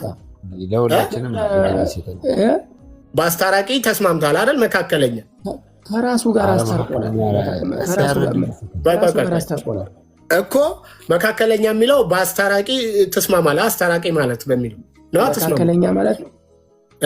አዎ እስማማለሁኝ። ያው እሺ፣ አንድ አለ አለን። እሱም አንድ ማን ነው አለን? ኢየሱስ ክርስቶስ ብለን ተነሳን አይደል? እሱን ተነስተን እኮ ነው አሁን ወደ ካህኑ ለምን አስፈለገ ብለን ከመጣን ለምን አስፈለገ የሚለውን ነገር አሁን እዛ ላይ ቆመ ንገረኝ እንጂ እንደገና ተመልሰ ደማስቆ ላይ ጌታ ተገለጠለት። ከዛ ጌታ አገኘው። ምን ላድርጋለው የምታደርገውን የሚነግርህ አናንያ የሚባል ሰው አለ። እዛ ሄደ እንትን በል አለው ብለህ ልትነግረኝ ነው። ከዚህ በኋላ ያሉትንም እንደገና ይገናኛቸዋል በሕይወታቸው። ከዛ በኋላ ምን ላድርግ ምናምን ይላሉ የአሁኖቹ ኃጢአተኞች። የምታደርገው የሚነግርህ ካህን አለ። ሄደ ካህኑ ጋር እሱ የሚነግርህን አድርግ ብለህ ልትነግረኝ ነው ወይስ? አሁን ይሄ ነው ከገባህ መካከለኛውን አጥፍተህ አንድ መካከለኛ አለ ብለህ ተነስተህ አንዱን መካከለኛ ጌታ ኢየሱስ ክርስቶስ ነው ብለህ ተነስተህ እሱን አጥፍተህ ደግሞ ሌላውን ታሪክ አትነግረኝም። ክስተቱን ታሪካዊ ዳራ አሁን በጳውሎስና በጌታ በተገለጠለት ጌታ መካከል የነበረውን ታሪካዊ ዳራ ነው አይደለ? እንደምታየው እዛ ጋር ምን ሊያረገደ ጳውሎስ አናንያ ጋር መክነቱ ምን ሊያረገደ? አሁን እሱን አንተ ለምን ለዚህ ልታነሳው ፈለግ? ከዚህ ጋር ለምን አገናኘው? መማር አይችልም ወይ እግዚአብሔር? በስራ ይሁና ነገሩ። አንድ ጊዜ እያወራን ስለሆነ አንድ ጊዜ መማር አይችልም እግዚአብሔር? አንድ ጊዜ አይደለም፣ ግድ የለህም። እኔ የያዝኩ ቦታ ላይ የተያዝከው ቦታ ላይ ቆመ እሱን ለማስታረቅ ሞክር። ካህኑ መጥቶ ሊናዘዝ ወይ ሊናገር ወደ ካህኑ ይመጣል ካልክ በኋላ ካህኑ ፊት ቆሞ የሚናገረውና የሚናዘዘውን እግዚአብሔር አይሰማውም ወይ ስንል ይሰማዋል አልክ። ስለዚህ እግዚአብሔር የሰማውን መልሶ ካህኑ መናገሩ ለምን አስፈለገው ስል ጳውሎስ ጋር መጣ። አሁን ጳውሎስ ጋር ስትመጣ ጳውሎስ የተሰማውን መልሶ አየህ፣ ካህኑ ፊት ቆሞ የተናገረውን ወይም ደግሞ ወደ ካህኑ መጥቶ አሁን ጳውሎስ ወደ ካህኑ እኮ አልመጣም፣ ሂድ ነው የተባለው። እግዚአብሔር አግኝቶታል ጳውሎስን አይደለም እኮ ሂድ ነው የተባለ። ሂድም ያለው ጌታ ነው። አሁን እኔና አንተ አንድ አውድ ላይ ወይም አንድ ሀሳብ ላይ ቆመን እያወራን ስለሆነ በቄደር ጥምቀትን ምክንያት በማድረግ ወይም የቄደር የንስሐን ጥምቀት ምክንያት በማድረግ ኃጢአተኛውና ካህኑን ያገናኛቸው ምንድን ነው? እሱን ነው ብሬክዳውን እያደረግን ያለ ነው ማለት ነው። በኃጢአተኛውና በካህኑ መካከል ያለውን እንፍታና የሚፈታ የሚበተን የሚወጣ ነገር ካለ በእውቀት አውጣ። ይኸው እናውጣ። ካህኑ መኖር የለበትም አንድ ካህን ስላለ ማለት ነው። ወደ ካህኑ ነው መምጣት ያለበት፣ የሁሉ ሊቀ ካህን ወደሆነ ወደ ጌታ ጋር ኢየሱስ ክርስቶስ ማለት ነው። ይህንን ስላልን ትክክል ነህ። አንድ ቦታ ድረስ ትክክል አምናሃል። ሁለት ስቴፕ ላይ ትክክል መጣል፣ ሶስተኛው ስቴፕ ላይ ግን ጥፋት አመጣ ማለት ነው። ለምን ስህተት አንሰራም እያለን ነው? ልትሳሳት ይችላል። በአገላለጽ ስህተት ሊኖር ይችላል። በአረዳድ ስህተት ሊኖር ይችላል። ግን ቅድም እንዳልኩት እዚህ ጋር ያንተን ስህተት ማጉላት አይደለም ወይ ያንተን ስህተት ኤክስፖዝ ማድረግ አይደለም ወይ የኔን ስህተት ማጉላት አይደለም ወይ የኔን ስህተት ኤክስፖዝ ማድረግ አይደለም። ወደ አንድ ነገር መቅረብ አለብን። ምን ማድረግ ነው? ዓላማው ምንድን ነው? ወደ ማን ማምጣት ነው የሚለውን እሱን መስማማት አለብን። ስለዚህ ቄደር ከሚለው ሀሳብ ስለተነሳን ከሱ ሳንወጣ ደማስቆ ላይ ምናምን መሄድ ካስፈለገ እንሄዳለን አይደል? ምዕራፍ 9 ላይ ሐዋርያት ሥራ ምዕራፍ 9 ላይ አካባቢ 9 ላይ ወይ 8 ላይ ያ ስላለ እሱ ላይ እንሄድበታለን። አየህ፣ እሱም አውዳዊ ፍቺ ያለውና ለእሱ በሚሆነ አውድ ላይ ስንመጣ እንናገራለን። ነገር ግን ኃጢአተኛውና ካህኑን እዚህ ጋር ያገናኛቸው ነገር ምንድን ነው ስትል እንዲናዘዝ አልክ።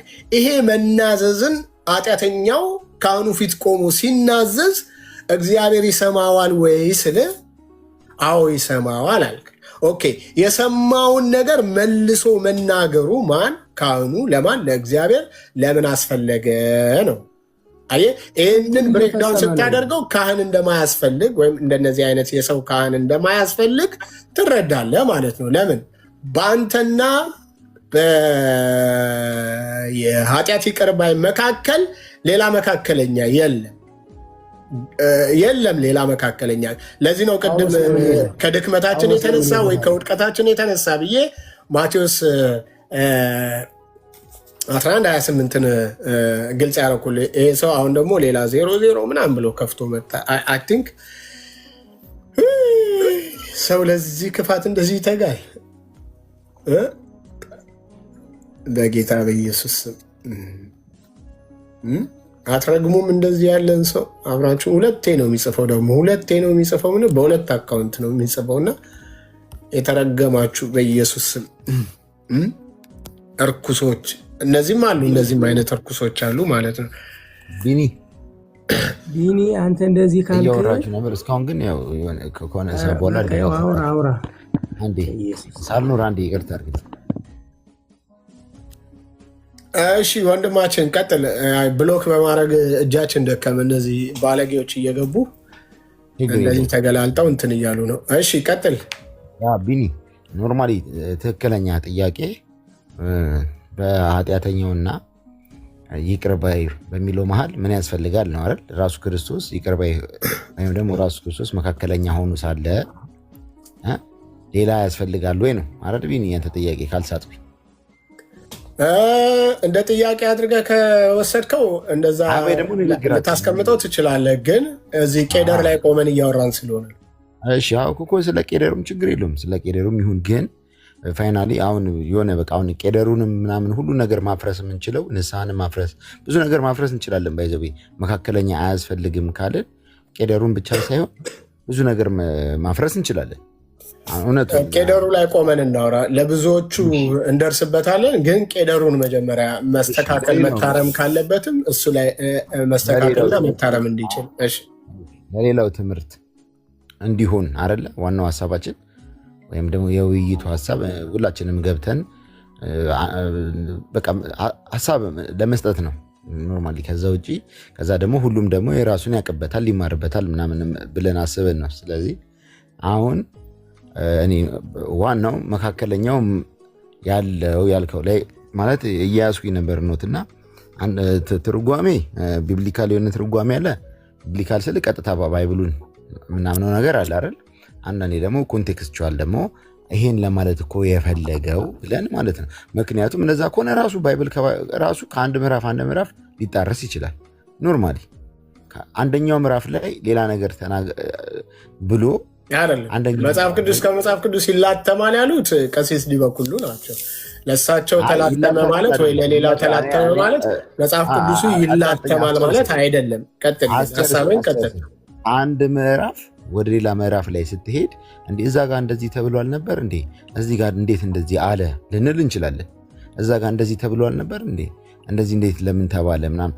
አሁን እሱን ሌላ ርዕስ ስለሚሆን እንቶ ምክንያቱም አሁን ስለ አምልኮ ምናምን ሰሞኑን ሲወራ ነበር አይደል? ስለ ስግደት ምናምን የተወሩ ነገሮች ነበሩ አይደል? ወደ ቄደር አትመለስም አንተ ልጅ? እሺ ወደ ቄደር ልመለስልህ።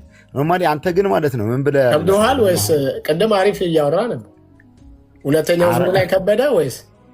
አረ ከብዶኛ አይደለም። አይ አንተ ነው ያወራው። አንተ ምን አልክ መሰለህ? መካከለኛው እስካለ ድረስ ምን ያስፈልጋል? ሌላ ምን ያስፈልጋል? አንድ መካከለኛ አለ ስለሚል መጽሐፍ ቅዱስ ማለት ነው እኮ። እሱን ስላልክ ነው እኔ እሱ ልልህ ነው።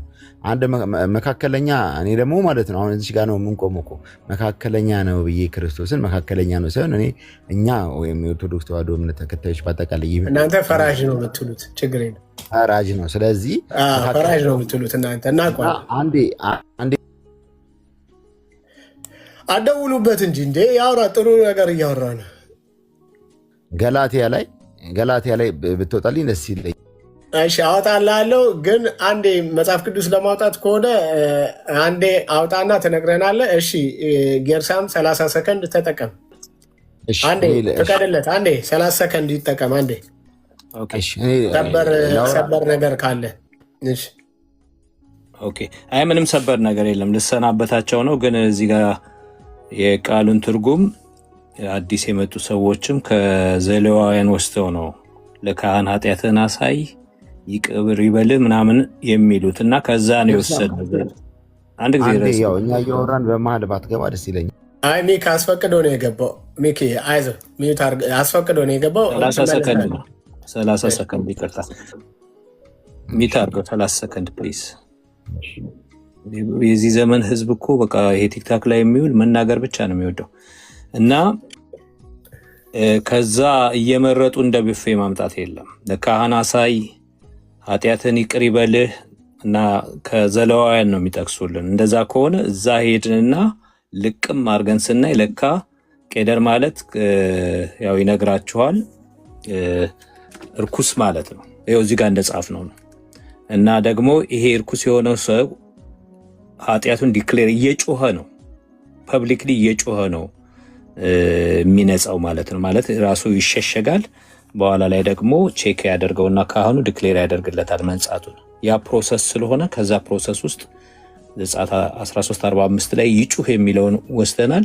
ይሄንን ካምፔን ነው፣ ይሄንን ሃሽታግ እያደረጋችሁ ማለት እዚህ ጋር ያላችሁ ቅዱሳን ይሄን ኮፒ ፔስት እያደረጋችሁ እዚህ ላይ ያስፍሩት። ምክንያቱም እነ ደሜ እነ ተሜ እርኩስ ነኝ እያሉ ነው እንትን ያሉት። በአፋቸው ይበሉ አይበሉ አናቅም፣ ይሄንን እንፈልጋለን። ኮንፈርም ነገ በኮሆስት እናወራለን ብሎታል ቢኔ።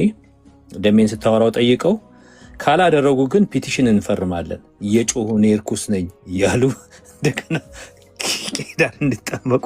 ደህና ደሩ። ደህና ደርልን ጌርሳዬ፣ በጣም የተባረከ ወንድማችን፣ ልናየው ሁሌ የምንናፍቃለን። አንተ ብሩክ ነህ። ከይቅርታ ጋር ሚክ አሁን ሀሳብ መቀጠል ትችላለህ። ያቋረጥን ለስንብትም ብሎ ስለገባ ለዛ ነው። እሺ ቀጥል።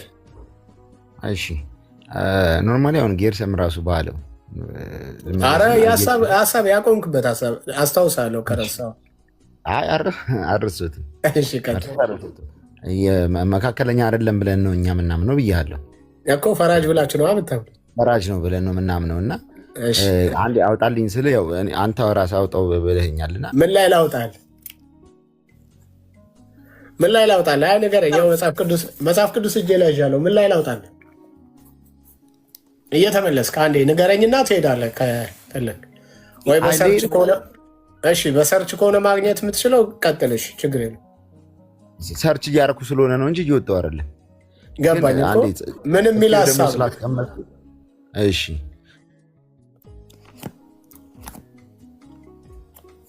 አረ እዚህ ጋር ፈጣኖች አሉ፣ እዚህ ጋር ፈጣን ወንጌል አማኞች አሉ። ንጉሱ የሚወለደው ቤት ነው ብሎ ሄሮድስ ሲጠይቅ በቃ ለጥቅስ ፈጣን የሆኑ ንጉሱ የሚወለደው በቤተልሔም ነው ምናምን ብሎ ጥቅሱን ተራራ የሚያደርጉ አሉ። ልክ እንደዛ አይነት ሰዎች እዚህ አሉ እና አታስብ፣ ሀሳቡን ብቻ ንገረን እና ሀሳቡን ልናገር። አይ መካከለኛ በሚለው ላይ ለመናገር ነው። ከዛ በተረፈ ግን ኖርማሊ ደግሞ ዋናው ቶፒኩ ምንድን ነው? ቄዳር ወይ ደግሞ ንስሐ ተቀላቅሏል ነው የሚለው አይደለ? ቄዳር ላይ ቄዳር ንስሐ ተቀላቅሏል። አዎ እከሌ ወደ እከሌ ማለት ነው፣ ወይም ደግሞ እከሌ ወደ እከሌ። አዎ ኖርማሊ በራሱ ኃጢአቱን አምኖ አንድ ሰው ወይም ደግሞ አጥፍቻለሁ ብሎ አስበው፣ ቅድምም የተወሰነ ለመጥቀስ ፈልጊያለሁ። አጥፍቻለሁ ብሎ አስበውማ ማለት ነው ትክክለኛው መንገድ ይሄ ነው ብሎ አንድ ሰው ወደ ትክክለኛው መንገድ ወደ መሰለው መንገድ እኮ መሄድ ይችላል። እሱ ወደ መሰለው አሁን ሁላችንም እኛም ፈረጃ አሁን ለምሳሌ እኔ አንድ ቄስ ጋር ሄጄ እንደዚህ እኮ ኃጢአት ወይም የሆነ ስህተት ሰርቻለሁ ናም ብዬ እናገራለሁ አይደል? ንስሐ የሚባለው እሱ ነው አይደል? ግን ኃጢአቱን ግን ክርስቶስ ሳያየው ቀርቶ ነው እንዴ? አይቶታል እኮ ኃጢአቴን እየሰራሁ በሞመንት ሰው እየገደልኩ ከሆነ ሞመንቱ ላይ ሰው እየገደልኩ እኮ አይቶኛል። ግን ምንድነው ኃጢአቴን መናዘዝ ግን ወይም ደግሞ ኃጢአቴን መቀበሌን ኃጢአት መሆኑን ማመኔን ግን ይፈልጋል። ማመኔን በጭንቅላቴ ራሱ እኮ ማወቅ ይችላል። ምክንያቱም አልፋና ኦሜጋ ነው ብለን ነው አይደለም የምንቀበለው ክርስቶስን የወደፊቱን የሚያውቃል። የነበረው ነበረ ወይ ወደፊቱን የሚያውቃል ብለን እንቀበላለን። ስለዚህ ሞመንቷን እያንዳንዷን ሞመንት እኛ ጉድዊል ነው የሰው ልጅ የሚንቀሳቀሰው በራሱ ፈቃድ ነው ብለን እናስባለን ነው። እንደዛም ነው። ግን ደግሞ ምንድነው በኋላ ላይ ግን ምን እንደምትሆን ግን የሚያውቅ አምላክ ነው። በኋላ ላይ ምን እንደምታደርግ የሚያውቅ አምላክ ነው። ስለዚህ ኃጢአትህን ማወቅ በቃ ያውቀዋል። ማማዲ ግን ራሱ ግን ክርስቶስ ግን ራሱ አሁን እናንተ ራሱ ቅድም ባመጣችሁት ጥቅስ ማለት ነው ምን ብሏል? በምድር የፈታችሁት ይፈታል፣ በሰማይ ይፈታላችኋል፣ ይቅር የሚባልላችኋል፣ የምትረግሙት ደግሞ ብሏል። ግን አሁን ይህን ኮንቴክስቹዋል ነው ወይስ ባይብሊካሊ ቀጥታ ጽሑፉን ነው የምንቀበለው? አሁን ቀጥታ ከሆነ የተቀበልነው አሁን ቅድም እንዳልኩ ማለት ነው ምን ይሆናል? ሌላ ከአንድ ምዕራፍ ሌላ ምዕራፍ ላይ ደግሞ ስትሄድ ደግሞ ሌላ ደግሞ ጽሑፍ አይተህ ምናምን እንዴ ቅድም እንደዛ ብሎ አልነበር እንዴ አሁን ደግሞ እንዴት እንደዚህ አለ ልንል የምንችልባቸው ብዙ ምዕራፎች አሉ። ግን ስንቀበለው እየጮሁ እንትን ይላሉ የሚሉን ከተቀበልነው ቀጥታ ከተቀበልነው አዎ መጮህ አለበት። አንድ ሰው እየጮህ እኔ ኃጢአተኛ ነኝ ምናምን ማለት አለበት በቃ። ስለዚህ በየትኛውም ኦርቶዶክስ ጋር ብቻ ሳይሆን በየትኛውም ቤተ እምነት ብትሄድ ማለት ነው እየጮህ ነው። እዩ ጩፋም አያስፈልግም፣ እስራኤል ዳንሳም አያስፈልግም ማለት ነው። ምክንያቱም ራሱ መካከለኛ ያልነው እስካለ ድረስ ቸርችም አያስፈልግም። በቤትህ ማለት ነው ቁጭ ብለህ መሆን ትችላለህ እንደማለት ነው። ቤት ውስጥ አይ አንድም ሁለትም ሶስትም ሆናችሁ ብትሰበሰቡ ደግሞ የሚለውን ደግሞ ስታስበው እንደዚህ ደግሞ ይላል እናም ትላለህ ማለት ነው አይደል ካላጠፋው። ስለዚህ እያንዳንዱን ኮንቴክስቹዋሊ በቃ ከገባን በእያንዳንዱ ካልሆነ በስተቀር ቤተክርስቲያናትም እኮ ላያስፈልጉ ይችላሉ። አሁን በተባባልንበት እንኳን ዙሪያ ላይ ቤተክርስቲያን ሄድ ምን ያደርጋል? ቤት ውስጥ ሆነህ ንስሐን ለራስ ሰጥተህ አምላክ ይሰማኛል ብለህ በቃ ለአምላክ ንስሐን ሰጥተህ የራስን ጾምና ጸሎት መያዝ ትችላለህ። በቅርቡ ደግሞ ጾምና ጸሎት ግን ታወጀ። ለምን የወጃ ጾም ያስፈልጋል ማለት ነው። ለምንድን ነው የሚያስፈልገው? እንግዲህ ያሰቡ ሰዎች ግን መጽሐፍ ቅዱሳዊ ደግሞ ካረግ ነው ራሱ አይ ቲንክ ከቄደር አምልጠሃል፣ ወደ ብዙ ነገሮች ጋር ይሄዳል ማለት ነው። ሀሳቡ ከብዶ ሊሆን ይችላል፣ ግን ዝም ብዬ ነው ሌቲት ጎ ብዬ አስኬድኩ ማለት ነው። ይሄ ሰውዬ ግን ማለት ነው ቄደር ላይ ቆመ። ይሄ ሰውዬ ያልከው ማለት ነው። ኧረ እዚህ ጋር ኮመንት የሚያደርገው አንተ ቅድም ያልከው ኮኤን ኤስጄ ምናምን ያለ ብቻ እየላከ ነው። አይ የቦለኩት ነው እሱ ነው ቢዚ የሚያደርገኝ እጄን ማለት ብዙ አካውንት አላቸው ተደራጅተው የመጡ በተለያየ አካውንት አንድ ፕሮፋይል ግን የሚጠቀሙ ማለት ነው ይመስለኛል። እና የቄደር ደግሞ ንስሐ እኔ አሁን ቄደር ያስፈልጋል ብዬ የማስበው በቃ ምንድነው አንድ ሰው ኃጢአት መስራቱን አምኖ ምክንያቱም መጠመቅ አለበት። ምክንያቱም እየተጠመቀ ያመነ ይድናል አይደል የሚለው በቃ ከቄደር የሚገናኘው ከዛ ጋር ነው ብዬ ነው የማስበው። ይህ ጥምቀት ደግሞ የሚለይ ነው። አንተ ያኛው ያመነ የተጠመቀ ይድናል ከሚለው ጥምቀት ጋር ፈጽሞ አይገናኝም። ሌላ አንድ ኦርቶዶክሳዊም ገብቶ እንደዛ ነው ብሎ አያወራም። አንተም እንደዛ ብለህ እንዳታወራው ማለት ነው። ለማንኛውም ሀሳብህን ተረድተ ነው ወይም ታች ያሉት ተረድተውት፣ ዋናው ነገር ግን የቄደር ጥምቀት መጽሐፍ ቅዱሳዊ ስላልሆነ አስፈላጊነቱ ተገቢ አይደለም። ኃጢአተኛው በሚናዘዝበት ጊዜ ኃጢአቱን ሲናዘዝ ኃጢአትን ይቅር ለሚለው ለእግዚአብሔር ኃጢአቱን በእግዚአብሔር ፊት ምን ማለት መናዘዝ ይችላል። አሁን እንደዛ ስል የቅዱሳን ጸሎት ወይም የቅዱሳን የጸሎት እርዳታ አያስፈልጋቸውም እያልኩኝ አይደለም። ነገር ግን መካከለኛ ሆነው ኃጢአተኛው ወደ ካህኑ መጥቶ ወይም ካህኑ ወደ በተባለው መጥቶ ኃጢአቱን ተናዞ ወይም ኃጢአቱን ጮሆ ወይም ደግሞ ስለ ኃጢአቱ ተናግሮ ከዛ ካህኑ እግዚአብሔር ይፍታ ሲለው የሚፈታ እግዚአብሔር አይፍታ ካለው የማይፈታ ተደርጎ መወሰድ የለበትም። በኃጢአተኛና ኃጢአትን ይቅር በሚያስብል መካከል አንድ መካከለኛ አለ፣ ወደሱ ይምጡ የሚል ነው። መካከለኛውም ኢየሱስ ክርስቶስ ስለሆነ ማለት ነው።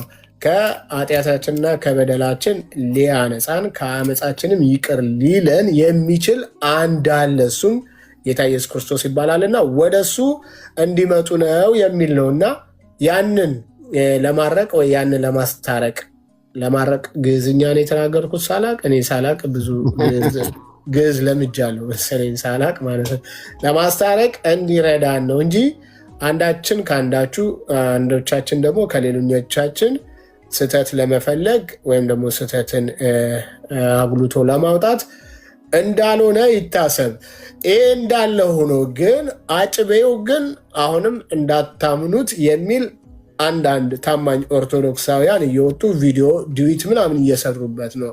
አጭቤውን እንዳታምኑት መጥቶ ከዚህ በኋላ ጴንጤን ቢሰድብልን ሙስሊምን ቢሰድብልን ብራቦ ምናምን እንዳትሉት እያሉ ራሳቸው ቪዲዮ እየሰሩ ነው። እንግዲህ በንቃተ ህሊና ልትጠብቁት ያስፈልጋል ብለን ምክረ ሀሳብም እናቀርባለን። ግን የወንድማችን ምክር ጥሩ ነው። ምንድነው ብሎ የሞከረው ከዚህ በኋላ ምናልባት እንኳ በቄደር ጥምቀት በቄደር ንስሐ ብትመለስ ወደ ኦርቶዶክስ ከዛ በኋላ መቀጠል ያለብህ ጴንጤን በመስደብ እንዳይሆን ሲል በአንደበቴ ሰምቼዋለሁ። አይ ቲንክ ሪከርድ ማድረግዋለሁ። ይህን ያነሳውበት ሰዓት ላይ ሪከርድ ማድረግዋለሁ። ያሬድ ዲያቆን ያሬድ ጥሩ ተናግራል። በዚህ መመስገን ይገባል። ደግሞ ኮንግራጁሌሽን ልጅ መውለድን ስትናገር ሰምቻለሁ። ከራሱ ነው የሰማሁት እና ኮንግራጁሌሽን ማለትም በዚሁ አጋጣሚ ይፈልጋለሁ። ቅድም ኤርሚ ኤችዲ ጋር ገብተህ ገስት ልከለት እንትን ኮስት ላይ ማለት ነው ጃኒንም ስታወራት ነበርኩና እዛ ቦታ ላይ ስትናገር ሰማውና ደስ ብሎኛል። እንኳን ጌታ በልጅ ባረከ። ኮንግራጁሌሽን ኤጌን ትሰማ ከሆነ ማለት ነው። ምክርህም ጥሩ ነው። ሌሎችም እንደዚህ መምከር እንዲኖርባቸው እነ ቀሲስ ዲበኩሉ እነ ዲያቆን እስቅያስ ሌሎችም እንዲህ በድቁና እንትን ያሉ ሌሎች ኦርቶዶክሳውያን የሚሰማቸው አካሎች ካሉ አይታወቅም። የዚህ ልጅ ነገ ከነገ ወዲያ መጥቶ ከእንደገና ምንድን ነው የሚለው ያው ስለ ኦርቶዶክስ እናውጣው ብንል ፖለቲካ እንስራው ብንል ስለ ኦርቶዶክስ የተናገረው እጅግ ብዙ ነገር ስላለ እሱን እያወጡ እሱ ላይ ቪዲዮ መስራት ይቻላል። አይ ግን አስፈላጊ አይደለም። ነን ኦፍ አወር ቢዝነስ ያኛው የእኛ ቢዝነስ ስላልሆነ ማለት ነው። እንደዛም ሆኖ አሁን ኦርቶዶክስን ጠጋጠጋ እያለ ያለ ዛሬ አውጇል። ዛሬ በነበረው መርሃ ግብሩ ጠዋት አውጇል። ምን ብሎ አምአውት ብሏል። አምአውት ፍሮም ፕሮቴስታንት ከጴንጤ እምነት ራሴን አውጥቻለሁ። ቀጣዩ ወዴት ነው? እያየን ብለዋል ማለት ነው። ስለዚህ አሁን ካለበት ሰዓት ጀምሮ ሄቲስት ነው። ይሄ ልጅ እምነት አልባ ነው። እምነቱን ደግሞ መች እንደገና ሪቬልድ እንደሚያደርግ አልታወቀም።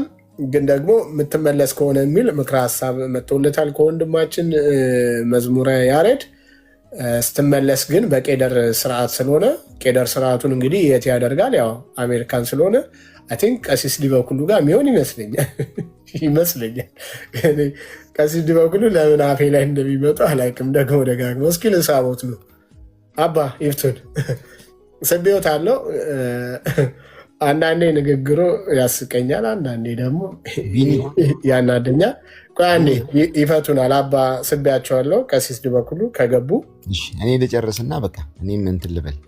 የመጨረሻ አይስማሙህም እንዴ? ምን ሆነ ነው? አረ ችግር የለውም። እኔ አላልኩም እንደዛ። ቀሲስ ማይችሉ ከሆነ አልችልም ይበሉ፣ ችግር የለም። ገብተው ግን አንድ ጥያቄ ስላለን እርስዎ የፈለጉትን 2-3 ጥያቄ ይጠይቃሉ። እኛ ግን አንድ ጥያቄ ስላለን ወይስ ሌላ ቀሲስ ይሆናል? አዶን ነው። በቀሲስ ስም ግን የሆነ ስም አይቼ አውቃለሁ ከዚህ በፊት 71,000 ከሆነ የእሳቸው ነው። 71,000 የእርስዎ ነው። ይቀበሉና ይግቡ ይፍቱን። እና ያው አሁን ባነሳ ነው በቄደር ጥምቀትም ላይ እርሶም ቀሲስ ስለሆኑ በዛም ላይ ያሉትን ሀሳብ ማስቀመጥ ይችላሉ። መካከለኛ መሆን በዚህ በአዲሱ ኪዳን ላይ መካከለኛ ሆኖ የሚያገለግል ካህን አለ ወይ? ምንድን ነው መካከለኛነቱስ? ጥቅሙስ? ከቤተ ክርስቲያን አንጻርስ እንዴት ነው የሚታየው የሚለውን ትምህርት መስጠት ይችላሉ። ይጉና ትምህርት መስጠት ይችላሉ። ካልገቡም ችግር የለም፣ እንረዳዎታለን። ካልገቡ ቢኒ የጴንጤ ቤት ስለማይገቡ ነው እሳቸው ማለት ነው። ጴንጤ ቤት አይገቡም ከዚህ በኋላ ከዚህ በኋላ ፖለቲካ ምናምን መናገር ይወዳሉ። እሱም ቢተው ደስ ይለኛል። እስፔሻሊ ፔንቴ ላይ የሚነገሩ ፖለቲካ ትንሽ ይዘገንናል ከእርሶ አንጻር ማለት ነው። እሱም ቢተው ጥሩ ነው ማለት ከእርሶ መማር የሚችሉ ብዙ ወጣቶች ስላሉ። ሲንገር እንግዲህ ያው እስክትዘምር ወይ እንትን እስክትል አንድ ሚዩት አድርገው ማይኩን። እሺ ልቀጥል። ያልከው ሀሳብ ምን ነበረ? እንደው አቋርጬ እንዳይሆን። አዎ ያው እሳቸው ይግቡ ብለህ እድሉን እየሰጠ ስለነበረ ማለት ያልጨረስኩም እና ግን ያው አሁን ጠቅላላ አድርጎ ለመናገር ስለ ቄደርም ስለ ንስሐም ስለ መጾምም ስለ ሁሉ ነገር ማውራት የምንችለው መጀመሪያ ላይ የምንቆምበት የሆነ ምዕራፍ አለ ብዬ አስባለሁ። የመጽሐፍ ቅዱስ ምዕራፍ ማለት ነው። እና አሁን አንተ ቅድም ምናልከኝ ያው ከጥምቀት ጋር ይገናኛል። ያመነ የተጠመቀ ይድናል። ያው ቄደር ጥምቀት ነው ባይዘው ሌላ ነገር አይደለም። የጥምቀት ስርዓት ነው። አሁን ይገናኛል ነው እያልክ ያለው ከያመነ የተጠመቀ ይድናል ከሚለው ጋር የቄደር ጥምቀት። ያው አሁን ቅድም ምን አለ መሰለህ፣ አንድ ኦርቶዶክስ ካለ ከእሱ ጋር ማውራት ትችላለህ። ሲንገር ሚዩት አብራ ወይ ደግሞ ማን ነው ረሳሁት፣ ፕሮፋይል ስላላረገ ዘቢባ ሴት ናት እንዴ? ዘቢባ አይሰማም ድምፅሽ። ቢኒ አንዴ ዘቢባ ሄሎ፣ ስልክ አነሳሽ አይደለ? እንዴት ነሽ? ሰላም እግዚአብሔር ይመስገን። እሺ ምን ነው ሀሳብ አለሽ? ምንድነው? ገስት ልከሽ ቁጭ ብለሻል። ናይ በስተት ነው። እኔ ፕሮቴስታንት ነኝ፣ ግን በስተት ነው የገንት ያልኩት። ፕሮቴስታንት ነሽ? አዎ ሶሪ። እሺ አረ ችግር የለም ጌታ ይባርክሽ።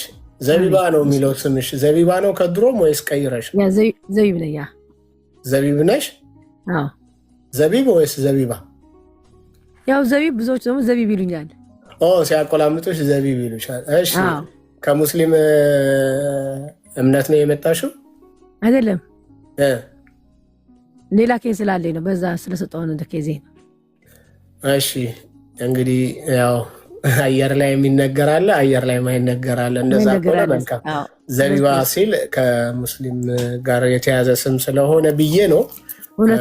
እኔ ነኝ የመሰለኝ እንጂ ላይሆን ይችላል። ግን እሺ በኤርትራም ክርስቲያኖች ሙስሊሞቹም ያው ዘቢብ ይላሉ። ዘቢባ እንጠራለን። ዘቢብ ኦኬ። እና አንቺ ለፕሮፋይል ስም ነው የምትጠቀሚው አይደል? እሺ በቃ ዋናው ስምሽን በሰማይ ቤት ተጽፏል ማለት ነው። ያ ተጽፏል። እሺ ጌታ ይባርክሽ። ሲንገር ከየት ቤተ እምነት ነህ? ሲንገር ብሎ መቼም ከጴንጤ ውጭ ከሆነ ይገርመኛል። ሲንገር ወይ ሰላም፣ እየሰማችሁ ነው። ትንሽ የሚመቸኝ ቦታ አይደለም። እሺ ከየት ቤተ እምነት ነህ? አይ ወንጌላዊ ነህ። እሺ መዝሙር ታዘጋጃለህ፣ ትዘምራለህ። ጽዮን ቅድም አውርታለች ብዬ ነው። ሌላ አሁን የገባው በቁጥር የገባው 3 ምናምን 3 5 7 4 6 9 3 5 7 4 6 9 ይሰማል? እሺ እታችን ብትሆን እኮ ይሻል ነበረ።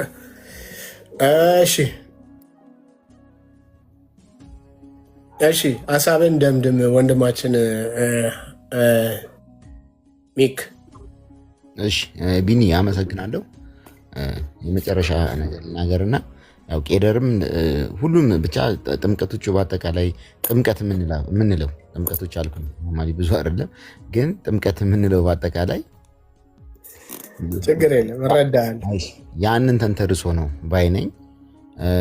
ከሆነ ደግሞ ከኃጢአት ለመመለስ የሆነ ጥምቀት ነው ቄደር ተብሎ የሚታሰበው። ከኃጢአት ለመመለስ ወይ እምነትህን ቀይረ ወይ ደግሞ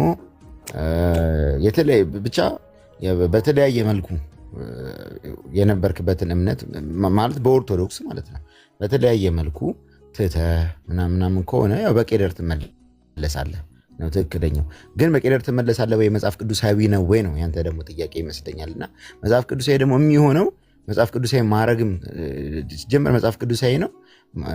ለማረጉም ደግሞ ጥምቀት እንደሚያስፈልግ ግልጽ ስለሆነ የቄደር ጥምቀት ግን የሚባለው ፋይናሊ ጥምቀት እንደማስፈለጉ መጠን ማለት ነው በቄደር ደግሞ ድጋሚ ምክንያቱም ወጥተህ ስለነበረ ከቤተ ክርስቲያኗ ለዛ ነው ብዬ ነው የማስበው። እንግዲህ ሌላ ፈርዘር ማብራሪያ ካለው እዚህ ጋር የኔ እንግዲህ ወንድሞች ምናምን ካሉ ሊመልሱለት ይችል ይሆናል። እኔ ግን የትኛውም ጥምቀት የትኛውም እንትን መጠመቅን የሚለው የመጀመሪያው የተጠመቀ ያመነ ይድናል ከሚለው ተንተርሶ የመጣ ነው የሚመስለኝ እኔ ማለት ነው። እንግዲህ ከዛ ውጪ ግን ለብቻው ግን ቄደር ተብሎ ምናምን ሌላ ጥምቀት ምናምን ይሄ መጽሐፍ ቅዱሳዊ ፍቺ ለብቻው ለቄደር የቱ ጋር ነው ቄደር ምናምን ብለህ ቄደር የሚባል መጽሐፍ ቅዱስ ላይ አታገኝም። ምንም ጥያቄ የለውም። መጠየቅም አያስፈልግም። ማለት እንደ ጥያቄ ማንሳት አያስፈልግም። ግን ምንድነው መጠመቅን ግን አለ በመጠመቅ ውስጥ ደግሞ ማለት ነው እምነት መቀየር የተለያየ ወደ ባዕድ አምልኮ ወደ ተለያየ አምልኮ አጋንንትን ሴጣንን አምልኮ የነበረ ሰው መመለስ ከፈለገ ግን ድጋሚ ይጠመቅ ነው። በቃ ድጋሚ ተጠምቆ ወደ እምነቱ ይቀላቀል ነው። ምክንያቱም መጠመቅ አለበት። ምክንያቱም መጠመቁን ደግሞ የመጀመሪያውን ካሳየህ ስርዓቱን ኢየሱስ ክርስቶስ ተጠምቆ ራሱ ካሳየህ በኋላ ለቄደር ለብቻው ተጠመቅ፣ እንትን ስላረክ ለብቻው ተጠመቅ፣ እከሌን ስለሰደብክ ለብቻው ተጠመቅ ምናምን የሚል እኮ ልታገኝ አትችልም መጽሐፍ ቅዱስ ላይ። ግን በቃ ዋናው ጥምቀት አለ በቃ መጠመቅ አለበት፣ አንድ ክርስቲያን መጠመቅ አለበት የሚል አለ በቃ። ስለዚህ ከክርስቲያን ግን ከወጣህና ካፈነገጥክ ግን ስትመለስ በቃ ክርስቲያን ለመሆን መጠመቅ አለበት። እኔ ከሱ ጋር ነው የማገናኘው። ሌላ ግን ምክንያት ደግሞ አለው የሚሉ ደግሞ ፈርዘር የሚያውቁ ደግሞ ካሉ እነሱ ያስረዱናል። እኔ በራሴ በእውቀቴ ግን ማዲ እሱ ጋር ነው ከዛ ከላይ ካለው ጥምቀት ጋር ተንተርሶ ነው ባይኔ። ሌላ ግን ለመናገር ግን መካከለኛው ግን የሚለውን ለመጨረስ ቅድም ገላትያ ላይ ያወጣልኝ ያልኩ ማለት ነው ለመጨረስ የተስፋው ዘር የተሰጠው እስኪመጣ ድረስ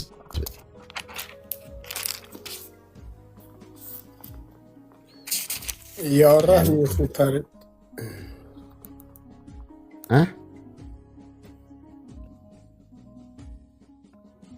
ሰው ለክፋት እንደዚህ ይተጋል። 20 አካውንት ይከፍታሉ በአንድ ጊዜ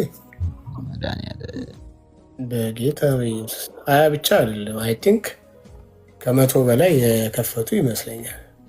በኢየሱስ እንዳለ አካውንቱን ብሎ ማለት ነው። ሌላ ግን ርዕስ ከያዝም በኋላ በሌላ እናወራለን። መካከለኛውንም ምኑንም መልካም መካከለኛውን ምን ማለት ነው? ወይ መካከለኛው ማን ነው? ማንም ኦርቶዶክስን ጥያቄ ያላት አይመስለኝም። በዚህ ላይ በከፊል ታስተምራለች መካከለኛ ኢየሱስ እንደሆነ። ግን ኢየሱስን ሁልጊዜ ፈራጅ በሚለው ስለምትወስደው ፈራጅ ስትል እሷ ሁልጊዜ ከፍርድ ጋር ነው፣ ክርስቶስን ከፍርድ አንጻር ነው የምታስቀምጠው ማለት ነው። ያው የሮሜ 8:34 ሀሳብም ስለኛ ይማልዳል የሚለው ይፈርዳል ወደሚለውም የተቀየረበት አንዱ ሀሳብ ማጣቀሻው ሳይቀይረው ማጣቀሻው እንደዛ አታችሁ ያለው ማጣቀሻው ጋር ወይም ደግሞ ህዳጉ ላይ እንደዛ ብሎ ሳይናገር በግሪኩ እንዲህ ይላል የሚለው እንዳለ ሆኖ ግን እንዲህ ተጠቅሞበት ያውቃሉ ወይም ደግሞ በዚህ ቃል ፈራጅ በሚለው ቃል ጥቅም ላይ እንዲውል አድርገዋል። የመጀመሪያውን ኦሪጂናል ቃሉን አንስተው ማለት ነው። ምን ያህል ያስኬዳል ወይም ምን ያህል ተቀባይነት አለው ያው ቤቱ ራሱ ይወያይበታል ከኛ ጋር ሲመጡ። ግን ያው ሁል ጊዜ እግዚአብሔርን ቃል በእግዚአብሔር ቃል እውቀት ምን እያደረግን እየሞረድን እየቀረጽን እያስተካከልን በእኛም ላይ ያለ ስተት ሲኖር እነሱም ጋር ያለ ስተት ሲኖር እየተሞጋገትን ወይም ደግሞ እየተነጋገርን እናስተካክላለን ማለት ነው። ስለዚህ መካከለኛ ላይ ሌላ ጊዜ እናወራበታለን። ማነው መካከለኛው በሚለው እናወራበታለን። ግን እንደ ኢንፎርሜሽን እንደ ጀነራል ኢንፎርሜሽን ግን እዚህ ጋር መካከለኛ ሆነው የተቀመጡ ወይም የተሰየሙ አካላት ቄደር ጥምቀትን በተመለከተ ካህን ተብለው የተገለጹት እነሱ ጋር ያለ ነገር ስላለ የማንን መካከለኝነትን ድርሻ ነው የወሰዱት የሚለው ነገር ከብሉይ ኪዳንም ከአዲስ ኪዳንም ጥቅስ ሲጠቅሱ እየሰማን ስለሆነ ከብሉይ ኪዳንን ዘሌዋውያን 13ን እየጠቀሱ ስላለ ከአዲስ ኪዳን ደግሞ የተለያየ ክፍል የዮሐንስን ሀሳብ እያነሱ ዮሐንስ ያጠመቀበትን ማለት ነው እሱን እያነሱ እየገለጹ ስላለ ዚስ ታይም አሁን በዚህ ዘመን ቄደራዊ ጥምቀት ወይ ቄደራዊ ንስሐ ከነዚህ ካነሷቸው ጥቅሶች ጋር ይግባባሉ፣ ይስማማሉ፣ አይጋጩም ወይ እያለን እያነሳን ስለሆነ ነው እና እንቀጥልበታለን። ለዛሬው ቆይታ አመሰግናለሁ። ጥሩ ተግባቢ ነህ። በትዕግስት ምናምን ታወራለህ፣ በስርዓት ታወራለህ። ቀጥልበት ማለት ፈልጋለሁ። እነ ቤዛ ደግሞ መናገር የሚፈልጉት ካለ እስኪ እንስማቸውና ከነሱ ጋር እንቀጥላለን። ሌላም ኦርቶዶክሳውያን ካላችሁ የዋር ዌልካም፣ በሩ ክፍት ነው። ቀሲስ አሁንም ድረስ እንግዲህ እየታዘቡን ነው። ምንም ማድረግ አይቻልም። ምን ማድረግ ይቻላል እንዳሉት ነው። ቤዛ እንኳን ደህና መጣሽ።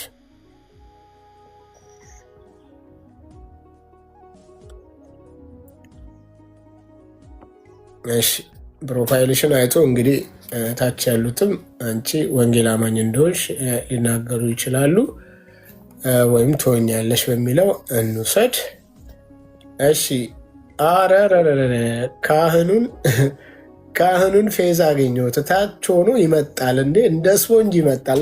ና እስኪ ፌዝ፣ ቅድም አንተ ላይ ስናወራ ነበር። ፌዝ ሆፕ የዱባዩ ነው የባህሬኑ ካህን ነው እሱም እንዴ እሱ አለልን አይደል? እንዲህ ዋናው ፌዝ ና አሁን ተቀበለው ወንድማችን። ደግሞ ጠፍተሃል። ትላንትና ማነው ቤት ስናገር ነበር ሪፖርት ታደርጋለህ ምናምን ብዬ ማለት ነው።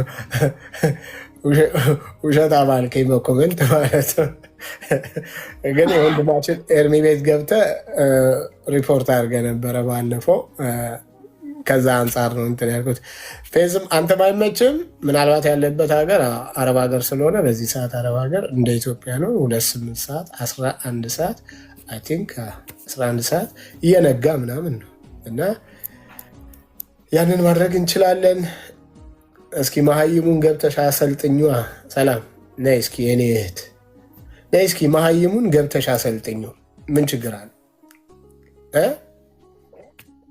ኦርቶዶክስ አያሳደብም። ያው ኦርቶዶክስ አያሳደብም። ነይ እንጂ ገብተሽ አሰልጥኙ መሀይሙን ማለት ነው። ስቤሽ የለ ሰላም